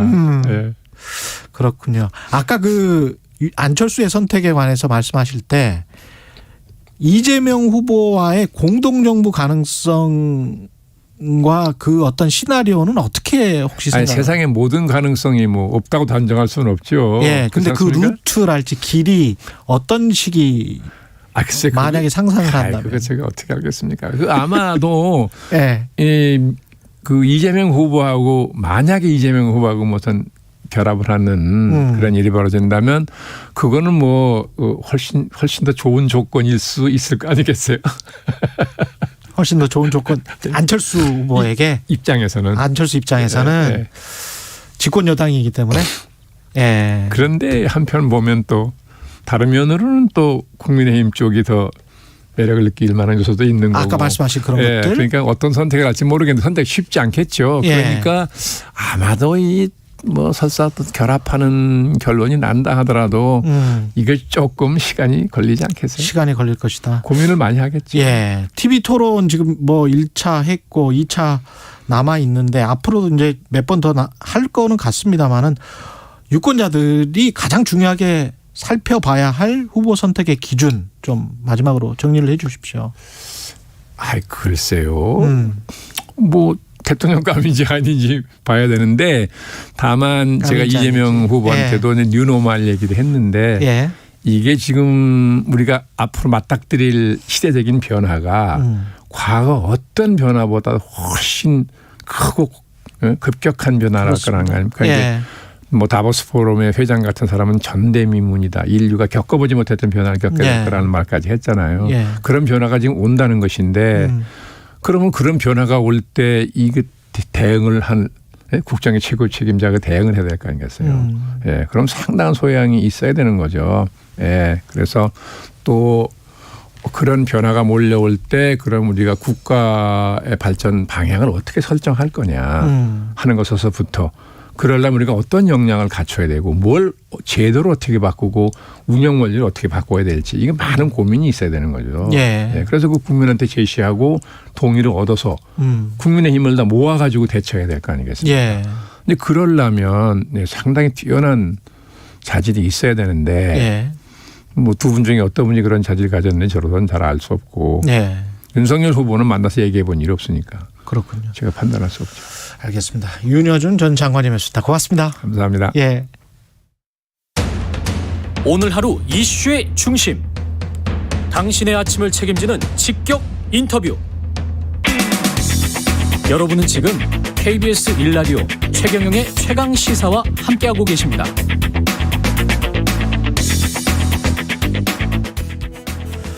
예, 윤석열 국민의힘 대선 후보 전 정권 적폐 청산 수사 발언이 정치권 뜨겁게 달구고 있는데요. 문재인 정부에서 국민소통 수석을 지낸 윤영찬 의원님 전화로 연결돼 있습니다. 안녕하세요. 예, 안녕하세요. 예, 짧게 원포인트로 질문 드리려고 전화 연결했습니다. 네. 예, 이거 어떻게 들으셨어요? 저 7일 중앙일보 인터뷰가 결국 과정이 됐는데요. 예. 그 핵심을 보면 그분의 의도를 알 수가 있는 거죠. 뭐 집권하면 전 정권 적폐 청산 수사할 거냐. 1초의 이 망설임도 없이 해야죠. 수사가 돼야죠. 이렇게 이야기를 했거든요. 예. 그렇다면은 본인이 검사 출신 아닙니까? 예. 검사 출신으로서 어떤 혐의가 있고 어떤 비리의 의혹이 있기 때문에 뭘 해야 된다라는 얘기가 나와야 되는데 그게 아니라 무조건 해야 된다고 이야기를 하죠. 왜? 근거는 없죠. 그렇기 때문에 우리 이 윤석열 후보의 정치 보복에 대한 의도가 분명하다라고 해석을 할 수밖에 없다고 생각합니다. 만약에 수사를 해야 된다면 근거를 밝혀라 그런 말씀이시네요. 그렇죠. 예. 문재인 대통령도 비슷한 말씀하신 것 같은데 현 정부를 근거 없이 적폐 수사의 대상이자 불법으로 모은 것에 대해서 강력하게 분노를 표한다. 문재인 대통령이 강력한 분노를 표한다. 그 국내에 있는 정치인에 대해서 이렇게 표현한 거는 저는 처음이었던 것 같은데. 예. 네, 저도 뭐 대통령을 옆에서 모셔봤지만 예. 이분이 대부분 본인에 대한 어떤 비난이나 비판은 다 참고 넘어가시는 분입니다. 예. 그런데 이렇게 직접적으로 본인의 발언을 공개를 한 것은 그만큼 이례적으로 윤석열 후보가 얘기했던 내용 자체가 위 정권을 집단 범죄화하는 그런 매우 망언적인 그런 행태였다. 이 부분에 대해서 대통령께서도 이례적으로 분노하셨다 이렇게 생각합니다. 문재인 정부를 집단 범죄화하는 망언이었다. 의원님도 기자회견 통해서 검찰 국가를 만들겠다는 비뚤어진 욕망과 문재인 정부가 싫다는 게 정치보복의 유일한 근거이자 명분 이렇게 주장을 하셨습니다. 예. 네네. 지금 아까 말씀드렸지만 이 검찰이 수사를 한다는 건 어떤 혐의점이 있을 때 수사를 시작하게 된다는 거죠. 예. 근데 그러한 근거가 없는 상황에서 이전 정부에 대해서 문재인 정부에 대해서 이 적폐 청산 수사를 하겠다라고 이야기하는 건 본인의 직무유기다라고 저는 생각을 합니다. 본인이 이 검사 출신인데 문재인 정부에서 임기 5년 동안 4년을 서울중앙지검장 그다음에 검찰총장을 했습니다. 예. 그 총장을 하셨던 분이 그 비리가 있었다면 본인이 직접 수사를 했어야죠. 그런데 그 수사를 하지 않았고 예. 그러면서 이제 마치 무언가가 있는 것처럼 이야기를 하는 건 매우 무책임하고 본인의 책임을 스스로 방기했거나 아니면 직무를 유기했다. 저는 그렇게 생각합니다. 예. 그런데 이제 청와대 사과 요구에 윤석열 후보가 말이 약간 좀 뉘앙스가 바뀌었어요. 윤석열 사전에 정치 보복이라는 단어는 없다. 법과 원칙, 공정한 시스템에 의해 처리해야 한다는 말씀을 드려왔다. 대통령님의 생각과는 같다. 우리 대통령의 생각과 같다. 뭐 이런. 이 문제가 발언의 파장이 커지니까 본인이 그거를 다시 담으려고 하는 건데요. 예. 중앙일보 인터뷰를 보면 민주당 정권이 검찰을 이용해서 얼마나 많은 범죄를 저질렀나 라고 이야기를 하고 있습니다. 이미 기정사실화한 거거든요. 예. 거기에 상응한 책임을 져야 된다 이렇게 이야기를 했어요. 그러면 윤석열 후보는 검찰총장이었지 않습니까? 예. 그러면 본인이 우리 민주당 정권의 범죄에 본인도 같이 동참을 했다는 이야기인지 뭔지 앞뒤가 도무지 맞지가 않아요. 예. 이준석 대표는 오히려 그런데 원칙론에 대해서 급발진하면서 야당 후보를 흠집내려는 행위는 명백한 선거 개입에 해당한다. 이렇게 지금 주장을 하고 있거든요. 이준석 대표의 얘기는 너불성설이죠. 윤석열 후보 인터뷰 자체가 급발진이고 그리고 청와대와 그다음에 대통령 그리고 우리 민주당 정부를 범죄 집단화한 굉장히 망언이었기 때문에 거기에 대해서 대응하는 건 너무나 당연한 겁니다. 이거를 선거 개입이라고 이야기하는 것 자체가 오히려 선거 개입이다. 저는 그렇게 주장하고 싶습니다. 윤석열 후보가 청와대 요구대로 사과를 하리라고 보십니까? 아니면은 이번 논란이 어떻게 마무리돼야 된다고 보세요? 윤석열 후보가 깨끗하게 사과를 해야죠. 본인이 어찌됐든 대통령도 아니고 대통령 후보인데 대통령 후보가 어쨌든 국민들을 통합하고 갈등을 치유하는 역할을 하겠다. 최소한 레토릭이라도 이런 발언을 해야 되는 게 맞다고 봅니다. 그럼에도 불구하고 이전 정부에 대해서 명확하게 현 정부에 대해서 본인이 대통령이 됐을 때 정치 보복을 하겠다라는 공언을 하는 건 저는 이전까지 어떤 이 선거를 봤을 때 어느 후보도 이런 식의 발언을 했다고 한 기억이 없습니다. 예. 이게 대선을 불과 20여일 앞두고 나온 발언이어서 이렇게 되면 대통령과 제1야당이 대립하는 전선이 형성이 돼버리고 선거 기간 판세에도 영향을 미칠까요? 어떻게 보세요? 저는 상당히 영향을 미칠 거라고 생각을 합니다. 이게 협치나 타협을 사실은 후보 입에서 나와야 될 얘기는 협치나 타협이죠. 그런데 정치 보복이라는 어떤 뉘앙스를 저렇게 직설적으로 표시한 전례가 없거든요. 사실 문재인 대통령께서 이 선거에 개입하지 않으려고 굉장히 많은 노력을 했는데 결과적으로 문재인 대통령을 이 선거에 개입하도록 만든 건 윤석열 후보 본인이다. 저는 그렇게 생각을 합니다. 근데 민주당 입장에서 보면 정치적으로 봤을 때 특히 선거 공학적으로 봤을 때 분노의 결집 효과가 더 클까요? 아니면은 진영 대결 격화가 되면서 현 정부의 차별화가 만약에 이재명 후보가 사라지면 그러면 오히려 중도층의 이탈이 있을 수 있을까요? 어떻게 보십니까, 이건? 예, 글쎄요, 공학적인 부분에 대해서 제가 이 판단을 하기는 어렵습니다. 그러나 다만 저도 이 경선 과정에서 이낙연 후보를 지지하는 사람이고 또 이 부분에 대해서 또 여러 가지 이 걱정을 많이 하면서 지켜봤던 사람입니다만 어쨌든 저부터도 나서지 않을 수가 없는 굉장히 중요한 발언을 했다.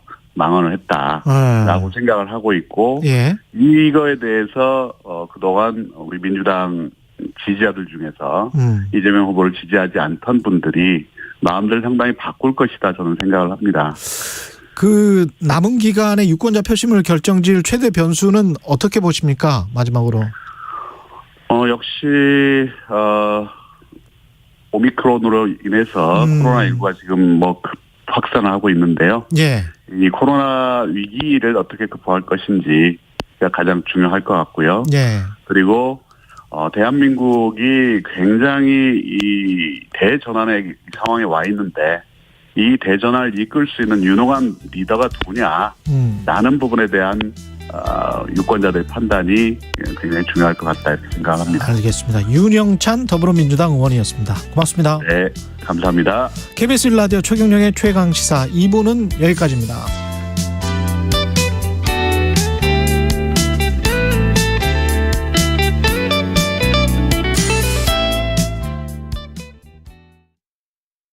잠시 후 8시 반부터 일부 지역국에서는 해당 지역 방송을 보내드립니다. 인생에서 가장 중요한 건 역시 사랑이죠. 그 사랑을 위해 경제 공부도 꼭 해야 합니다. 여러분이 사랑하는 사람을 행복하게 해줄 알짜 정보만 쏙쏙 전해드리는 홍사원의 경제쇼. 오후 4시 5분 불타오르는 열정으로 준비하겠습니다.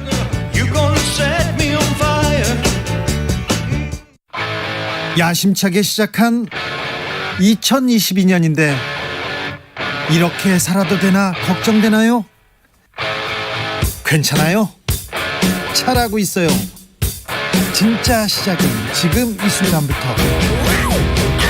매일 오후 5시 5분 매일 함께 주진우 라이브. 지금 시각은 8시 30분입니다. KBS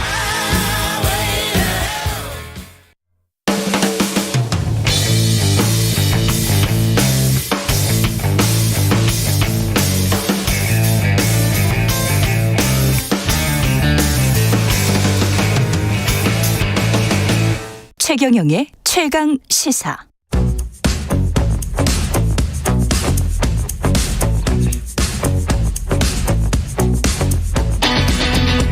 심리로 들여다보는 세상 이야기.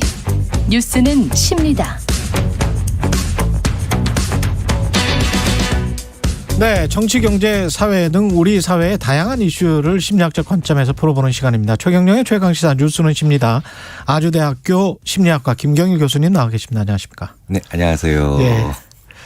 그 뚜두두두둥 이 저 시그널 뮤직이 참 좋아요. 네, 저는 계속 듣고 있었으면 좋겠어. 이제까지 들었던 시그널 뮤직 중에서 그 김경일 교수님 나오는 시그널 뮤직이 제일 좋은 것 같아요. 지난번에 어떤 강연을 갔는데 예. 이 시그널을 녹음해서 거기서 틀어주시더라고요. 제가 강연 시작할 때. 아, 진짜요? 정말 감사하더라고요. 아, 제작진이 이렇게 썼습니다. 특별히 신경 써서 골랐습니다. 감사합니다. 예. 네. TV 토론의 심리학 오늘 좀 이야기를 해봐야 될 것 같은데요. 네. 참 저도 고민인데 누가 이렇게 거짓말을 하거나 아니면 누가 뭔가 좀 마음에 없는 소리를 하면 티가 날 때가 있는데 누가 보느냐에 따라서 또 티가 날 수도 있고 안 날 수도 있고 그렇지 않습니까? 그게 굉장히 극단적으로 갈릴 수 있는 게 TV 토론회다라는 연구가 많죠. 그렇죠. 네, 이제 그게 이야기 좀 해주세요. 무슨 말씀이냐면, 예. 그 이제 여러 가지 분석된 연구들을 보면 심리학자들이 이런 얘기를 많이 합니다.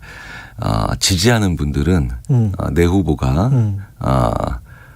어떤 말을 하는가를 듣고 어떤 말을 하는가를 네. 듣고 그리고 아직 지지하지 않거나 반대하는 분들은 어떻게 대답하는가를 본다. 그러니까 어떤 말을 하는가와 어떻게 대답하는가는 완전히 다른 거죠. 아, 그렇구나. 네, 그러니까 어떤 말을 하느냐에 관심 있다는 의미는 네. 질문이 뭐냐에 큰 관심 없다는 얘기고. 그러네요. 네, 그러니까 지지하는 분들은 내가 지지하는 후보가 어떤 말을 하느냐는 어떻게 대답하느냐가 크게 중요하지 않다는 거예요. 그러니까 반대하거나 중도층에 있는 분들은 어떻게든 검증하려고 하는 거고. 그러니까 어떻게 대답하는가를 그렇죠? 보죠. 그러니까 대답하는가에 쏠려 있고. 네네. 지지자들은 후보의 말 내용을 본다. 네, 그렇죠. 어떤 말을 하느냐. 그 전에 질문이 무엇이든. 네. 그래서 각 후보 진영에서 우리 후보가 이렇게 좋은 공약이나 정책을 내놨는데 왜 사람들이 몰라주나 이렇게 안타까워하는군요. 그럴 수도 있고요. 그렇기 때문에 내가 지지하지 않는 후보의 대답은 어떻게 대답하는가 위주로 보니까 또 계속해서 그걸 보니까 직전 질문을 계속 기억하고 있기 때문에 이거 봐 동문서답했어. 이거 봐 거짓말했어. 계속 이 얘기가 나오기 쉽죠.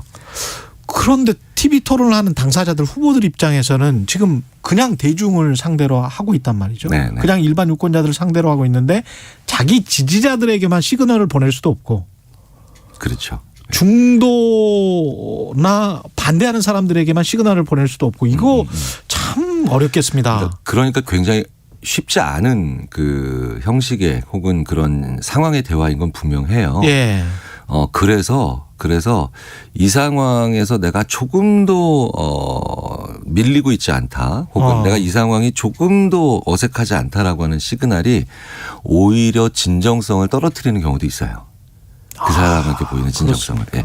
그게 대표적으로 이게 일반화되면은 좀 곤란한 케이스인데도 아주 현저하게 드러났던 케이스가 예전에 이정희? 아니요, 트럼프. 예.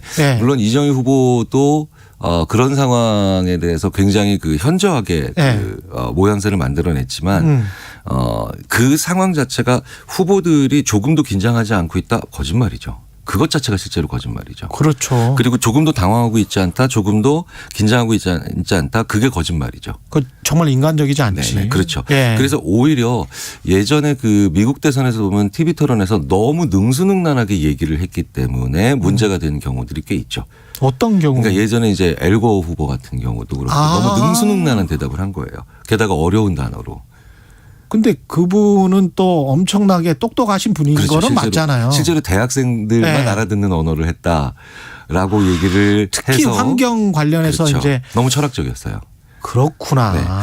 근데 이제 그 오바마 대통령은 고등학생 정도 되면 딱 알아듣는 말을 해서 그래서 오바마 대통령이 연설 잘한다고 그러군요. 그리고 심지어는 그건 참 당황스러운 얘기네요. 이런 솔직한 인간적인 측면도 보여줬고. 근데 이제 그런데 참 의아한 거는 초등학생이나 유치원도 알아듣는 얘기를 했던 트럼프 대통령이 진정성 측면에서는 오히려 이겨가지고.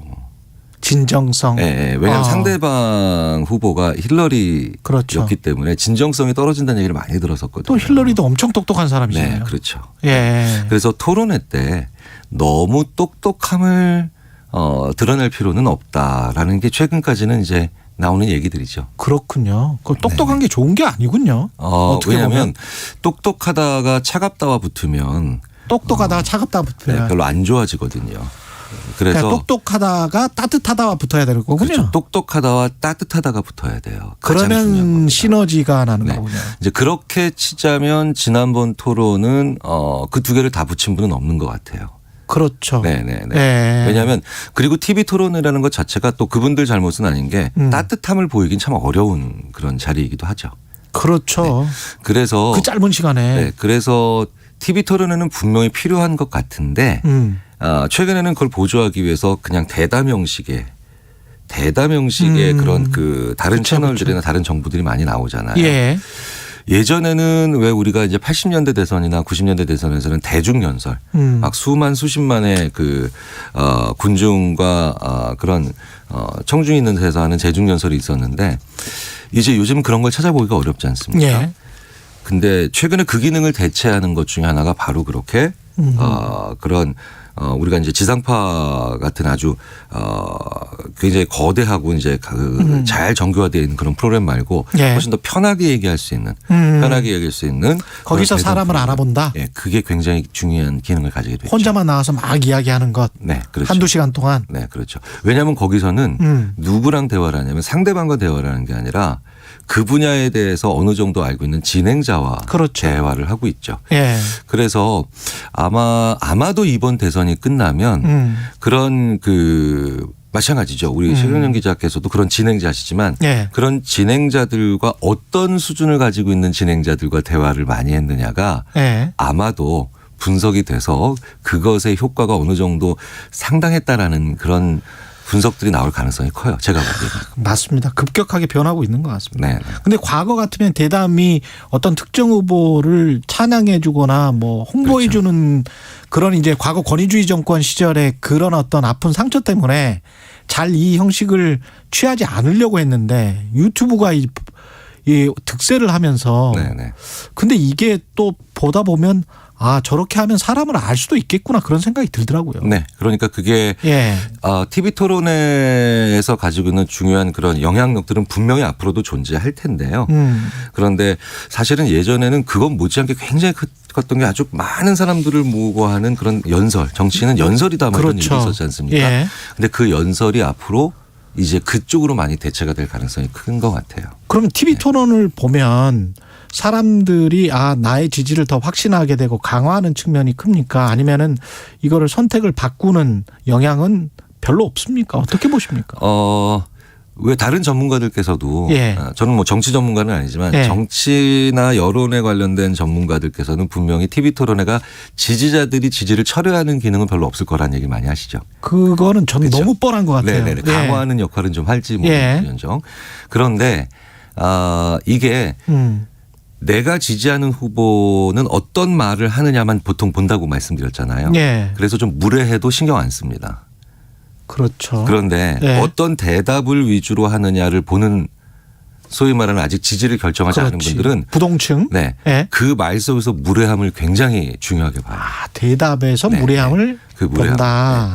네. 왜냐하면 그 무례함이 나오는 순간이 바로 음. 그 후보가 가장 정서적으로 어떤 흥분 상태나 아니면 표정은 관리되고 있지만 무언가 내가 긴장했거나 아니면 공경에 빠졌다는 시그널이고 그리고 상대방을 대하는 아주 반사적인 그런 태도로 볼 수 있기 때문에 그렇죠.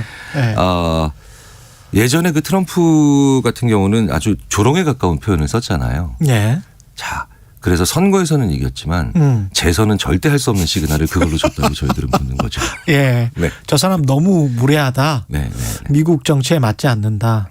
결국은 태도군요. 태도죠. 내용보다는. 네. TV 토론에서는 예. 내용이 전혀 문제가 되지 않는다는 아니겠죠. 내용도 어느 정도는 필요하겠지만 태도가 그 무엇보다도 중요한데요. 예. 그래서 그 태도의 관점으로 보면은 지난번 토론에서는 득점보다는 실점하신 요인들이 꽤 있죠. 그렇죠. 네. 근데 꼭 교수님한테 이 질문 여쭤보고 싶었는데 사람이 이성적으로 뭔가를 구별하고 감성이랑 이성을 자기 스스로 분리해서 감정에 전혀 영향받지 않고 그 사람의 내용과 정책과 공약만을 보고 판단을 하는 인간이 있습니까? 있을 수 있죠. 있을 수 있습니까? 있는데 많지 네. 않을 겁니다. 100% 이성적인 인간. 왜냐하면 예. 뇌에서 감정이나 정서의 기능이 손상된 분들이 예. 결정 장애를 아주 심각하게 앓으세요. 아. 그러니까 아무리 이성적이고 논리적으로 생각을 해도 예. 이거다. 이걸 사자. 이 사람을 선택하자.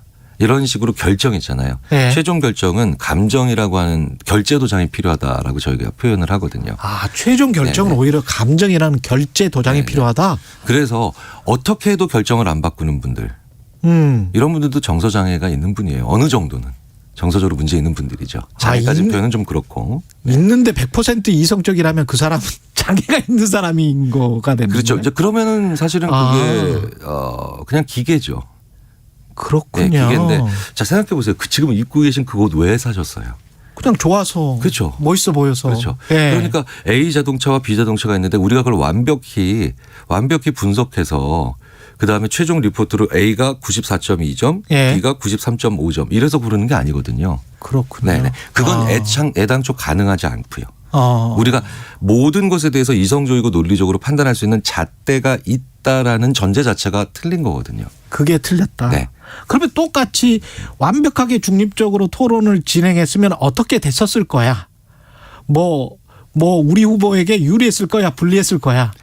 언론 보도가 좀 더 정확했다면, 완벽히 정확했다면 이거는 어떤 선거판이 됐을 거야. 이런 생각 자체도 몽상이나 몽상이라고 하는 건 약간 조롱기가 있을 수 있는 말이니까 너무 이상적이죠. 네. 그래서 어느 정도는 이쪽에 편향적인 언론, 어느 정도는 이쪽에 편향적인 언론이 존재할 수밖에 없는 거 아시잖아요. 그렇죠. 네. 그런데 그게 최소한 어느 정도 수준에서 우리가 그 선을 넘어가면 문제가 되느냐. 오히려 또 부작용이나 반대, 역풍이 불 수가 있으니까. 네네. 그러니까 그 고민을요. 원칙을 세워서 한 긴 시간 동안 고민하지 않는다. 이건 불가능해요. 현대 사회에서는. 그러니까 그때 매번 고민을 해야 되는 사회나 그런 국가가 더 정상적인 거죠. 그때 매번 고민을 특히 또 사안별로. 그렇죠. 그러니까 왜 그 마이클 샌델의 정의란 무엇인가에 보면 맨 마지막에 좀 허무한 결론이 있잖아요. 맞아요. 정의가 무엇인지 매번 고민하는 게 정의다. 근데 그 고민을 하지 않으면 그 고민을 덮고 늘 피해가고 그걸 직면하지 않는 사회. 그런 사회가 우리보다 예전에 선진국이었는데 오히려 무너지고 있다는 걸 우리가 지금 느끼고 있는 거예요. 네. 그렇군요. 네, 그러니까 우리가 하는 이 고민 있잖아요. 매번 하는 이 고민들이 소모적이기만 한 건 아닙니다. 훨씬 더 우리 사회를 앞으로 나아가게 한다. 그렇죠. 네. 그래서 문제를 이렇게 늘 갈등이 있는 것 같고 시끄럽고 분열이 일어나고 있는 것 같지만 우리가 이런 대화들을 계속 거쳐나가면서 우리가 계속 성장을 하고 그러면서 조금씩 이제 다음 사안에 대해서 판단할 수 있는 그런 능력들을 더 가지게 되는 거거든요. 네. 그래서 뭐 이번 대선도 그래서 역대 최악의 대선이라고 보통 말씀들을 하시지만 저는 그렇게만 보지는 않습니다. 하여튼 지금 말씀하신 거 종합해 보면 태도와 대답을 좀 많이 봐라. 특히 이제 부동층들. 이번에 태도는 굉장히 중요한 변수가 될 것 같고요. 태도는 굉장히 중요한 변수가 될 것 같고 이제부터 본격적으로 부동층께서는 어떤 대답을 하는지. 그래서 만약에 지지하시는 분들이나 그 주위에 계신 분들이라면 어떻게 말을 하라를 계속 얘기하지 마시고 좋은 질문을 주셔야 돼요, 그분들께. 좋은 질문을. 이게 좋은 질문을 그 사람한테 줘야 그 사람이 성장하거든요. 그렇죠. 근데 주위에서는 항상 다 이러고 계실 거예요. 이렇게 대답해. 그렇죠. 이렇게 행동을 취하세요. 그러면 안 그래도 떨리는데 더 경직되잖아요. 그렇죠. 그대로 해야 될까 봐. 더 후보의 역량이나 아니면 그런 그 진영의 역량을 보여주기 어려운 그런 상황에 들어갈 겁니다. 좋은 질문을 많이 서로 해주셔야 돼요. 개인적으로 그 우리가 회사에서 일하면서나 대학에서 뭐 토론을 하거나 그럴 때 상대방에게 좋은 인상을 주려면 이거는 이제 실용적인 질문입니다. 어떤 점을 유의해야 될까요? 이런 얘기 많이 하죠. 그러니까 문장은 조심스러운 문장인데 분명한 어조로 얘기해라. 그러니까 무슨 얘기냐면 우리가 무례하다, 뭔가 문제가 있는 태도다라고 느낄 때가 바로 뭐냐면 어조도 무례하고 문장도 무례한 겁니다. 어조도?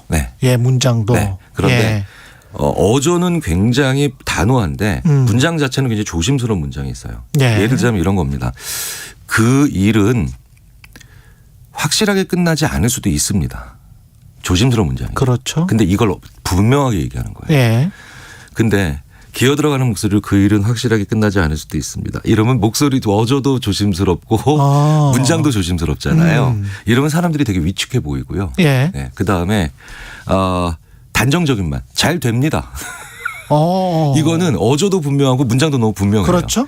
이런 거는 사실 그 사람으로 하여금 다소 무례해 보이게 만들 가능성이 크다는 거예요. 자, 그렇다면 지금 우리 현대 사회에서 분명하게 얘기할 수 있는 거 많지 않아요. 많지 않습니다. 그러면 분명하지 않은 게 확실하다라고 얘기할 때 그걸 놓치지 않고 얘기를 하면 우리가 거기에 대해서 쉽게 판단할 수 있는 문제가 아닙니다. 라고 이런 분명할 수가 없고 확실할 수가 없는 것을 우리도 알고 사회도 알고 있는 것을 그걸 정확하게 적시하고 제대로 된 어조로 말씀하시는 거, 분명한 어조로 말씀하시는 거, 그거 결코 실점이 아니라는 거. 알겠습니다. 꼭 알아주셨으면 좋겠습니다. 꼭 정치인들만 들어야 되는 지금 시간은 아닌 것 같고요. 진짜 일반인들이 우리 시민들이 많이 들어야 되는 그런 시간인 것 같습니다. 고맙습니다. 아주대학교 심리학과 김경일 교수님이었습니다. 고맙습니다. 감사합니다. 금요일 출근길입니다. 평소보다 도로 위에 차들이 많은데요. 앞차와의 거리 유지하면서 조심 운전하시기 바랍니다. 현재 경부고속도로 서울 쪽으로 사고 소식이 있습니다. 회덕분기점 진출로 갓길에서는 사고가 나서 처리하고 있는데요. 뒤쪽으로 1km 구간 정체고요. 기흥 부근에서 수원까지 4km 구간 천천히 갑니다. 달래내 부근에서 반포까지 8km 구간 정체고요. 반대 부산 쪽으로는 한남에서 서초까지 4km 구간 정체입니다. 달래내 부근 5차로에서는 버스가 고장나서 처리하고 있고요. 신갈분기점에서 수원까지 밀리고 있습니다. 오산 부근에서도 정체 있고요. 서해안고속도로 목포 쪽으로 금천 부근에서 정체입니다. 팔곡터널에서 용담터널까지 3km 구간 천천히 가고요. 매송휴게소에서 비봉까지 이어서 밀리고 있습니다. KBS 교통정보센터에서 정현정이었습니다.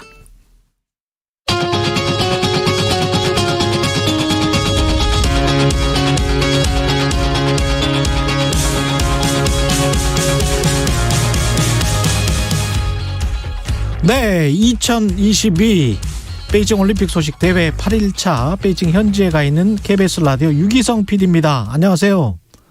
네, 안녕하십니까. 유기성 PD입니다. 예, 방송 끝날 때까지 얼마 안 남았기 때문에 오늘은 퀴즈부터 먼저 내주셔야 됩니다. 퀴즈. 네, 제가 금요일에는 퀴즈를 들고 오는데요. 예. 지금 이제 어떤 소리를 들려드릴 겁니다. 이 소리가 어떤 종목의 소리인지 맞춰주시면 됩니다. 예. 먼저 설명부터 드리면요. 예. 우리나라는 이 종목의 남자부 4인승 원윤종, 김동현, 김진수, 정현우 선수가 출전을 하고요. 이번 대회에 처음 생긴 1인승 종목에는 여자부 김유란 선수가 출전합니다. 4글자입니다. 한번 짧은데 들어보시죠.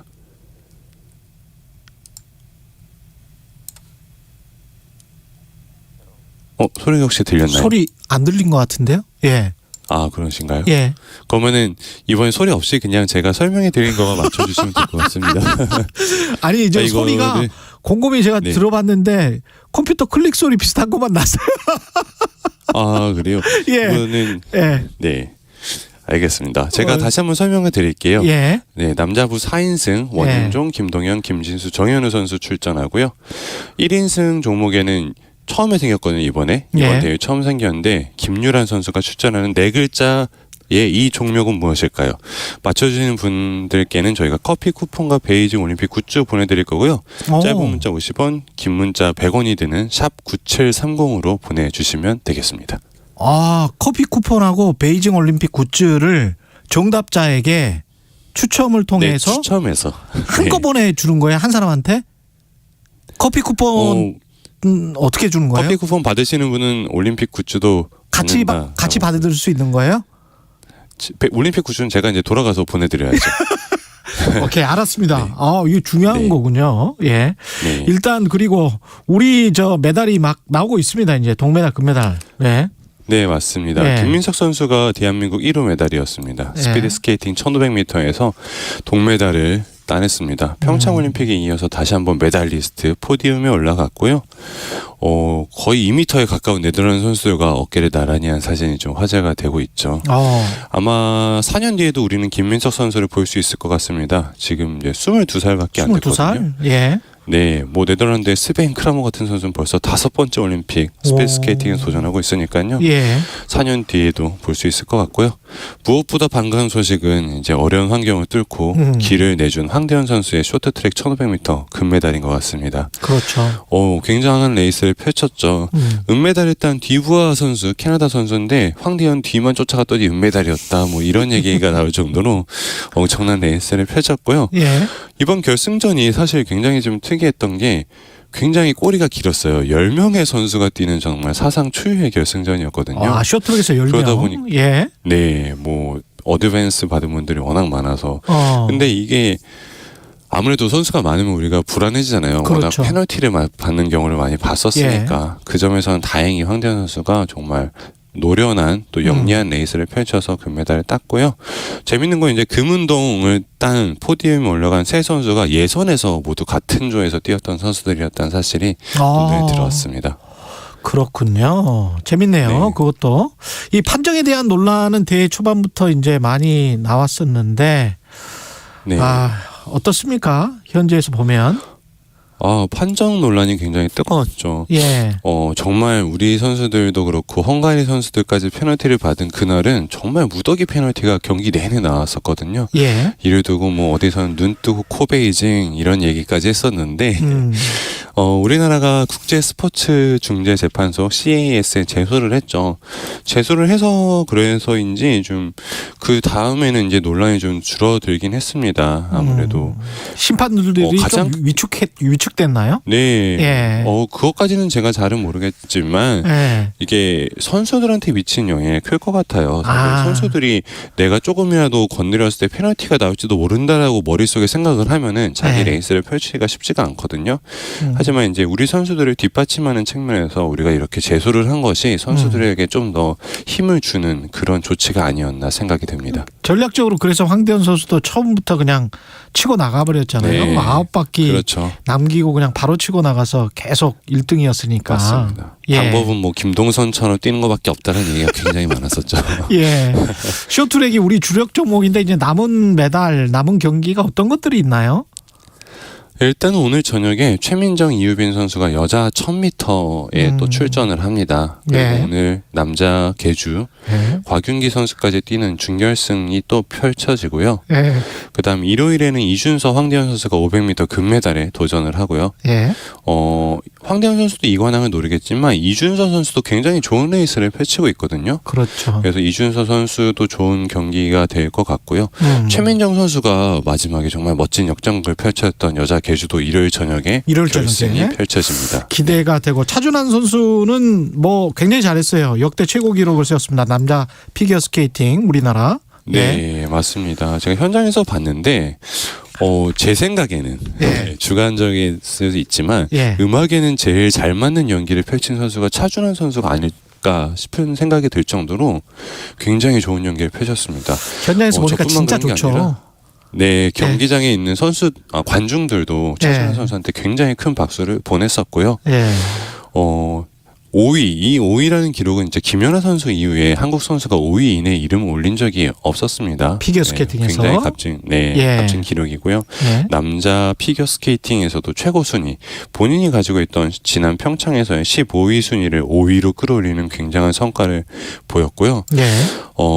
마음 같아선 4년 뒤에 차준환 선수가 한 번 더 나왔으면 좋겠다라는 마음으로 정말 성숙한 연기. 이번에는 사실 피겨 스케이팅이라는 게 자기가 기술을 딱 내면은 그 최고 받을 수 있는 점수가 어느 정도 정해져 있다고 볼 수 있거든요.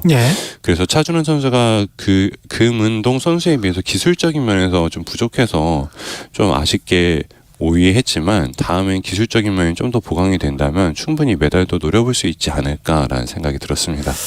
팀킴의 컬링도 어제 저녁에 첫 시합을 가졌는데 캐나다한테 졌습니다. 네, 아쉽게 패배를 했습니다. 잘 싸웠지만 상대 캐나다의 스킵 선수가 워낙 냉정하게 잘 경기를 펼치더라고요. 몇 번의 이제 실수는 있었지만 우리 선수들 나가면서 빙질 적은 기간이었다. 다음 경기에 좋은 모습 보일 수 있을 것 같다라고 자신감 있는 모습을 펼쳤거든요. 그래서 이제 빡빡한 일정을 뒤로 하고 우리 선수들 최선을 다해줬으면 좋겠습니다. 현장에서 인상적인 장면들은 뭐가 좀 있었습니까? 어땠어요? 저는 여자 쇼트트랙 500m 결승이 굉장히 인상적이었는데요. 우리나라 선수가 포디움에 올라가지는 못했지만 전설적인 선수들, 세계적인 선수들 아리아나 폰타나, 수잔 슐탱, 킴부탱 이 선수가 금운동을 차지했거든요. 근데 경기가 끝나고 세 선수가 서로 이제 축하해주고 껴안고 이러는 모습이 저는 너무 보기가 좋더라고요. 저렇게 국적도 다른 선수들이 근데 이제 세계 1급 선수들이라 서로 수고했다고 말을 전할 수 있는 거, 경쟁뿐 아니라 올림픽이 같이 경기를 펼쳐나가는 것이라는 걸 볼 수 있는 그런 장면이 너무나도 멋졌습니다. 네, 고맙습니다. 베이징 현지에 있는 유기성 PD였습니다. 고맙습니다. 네, 감사합니다. 김영규님 클릭 소리만 듣고 맞춥니다. 법슬레이입니다. PD님 진짜 최고 이렇게 말씀하셨고요. 0022님 법슬레이 시사방송에서 큰 웃음 주시네요. 안 들려요. 소모주도 이렇게 말씀하셨습니다. 2월 11일 금요일 코로나19 백신 3차 접종이 진행되고 있습니다. 코로나19 감염 예방과 감염 시 중증 및 사망의 위험을 줄이기 위해 18세 이상의 모든 성인은 기본 접종 완료일 3개월 후부터 추가 접종을 받아야 합니다. 대상자는 예방접종 사전 예약 시스템을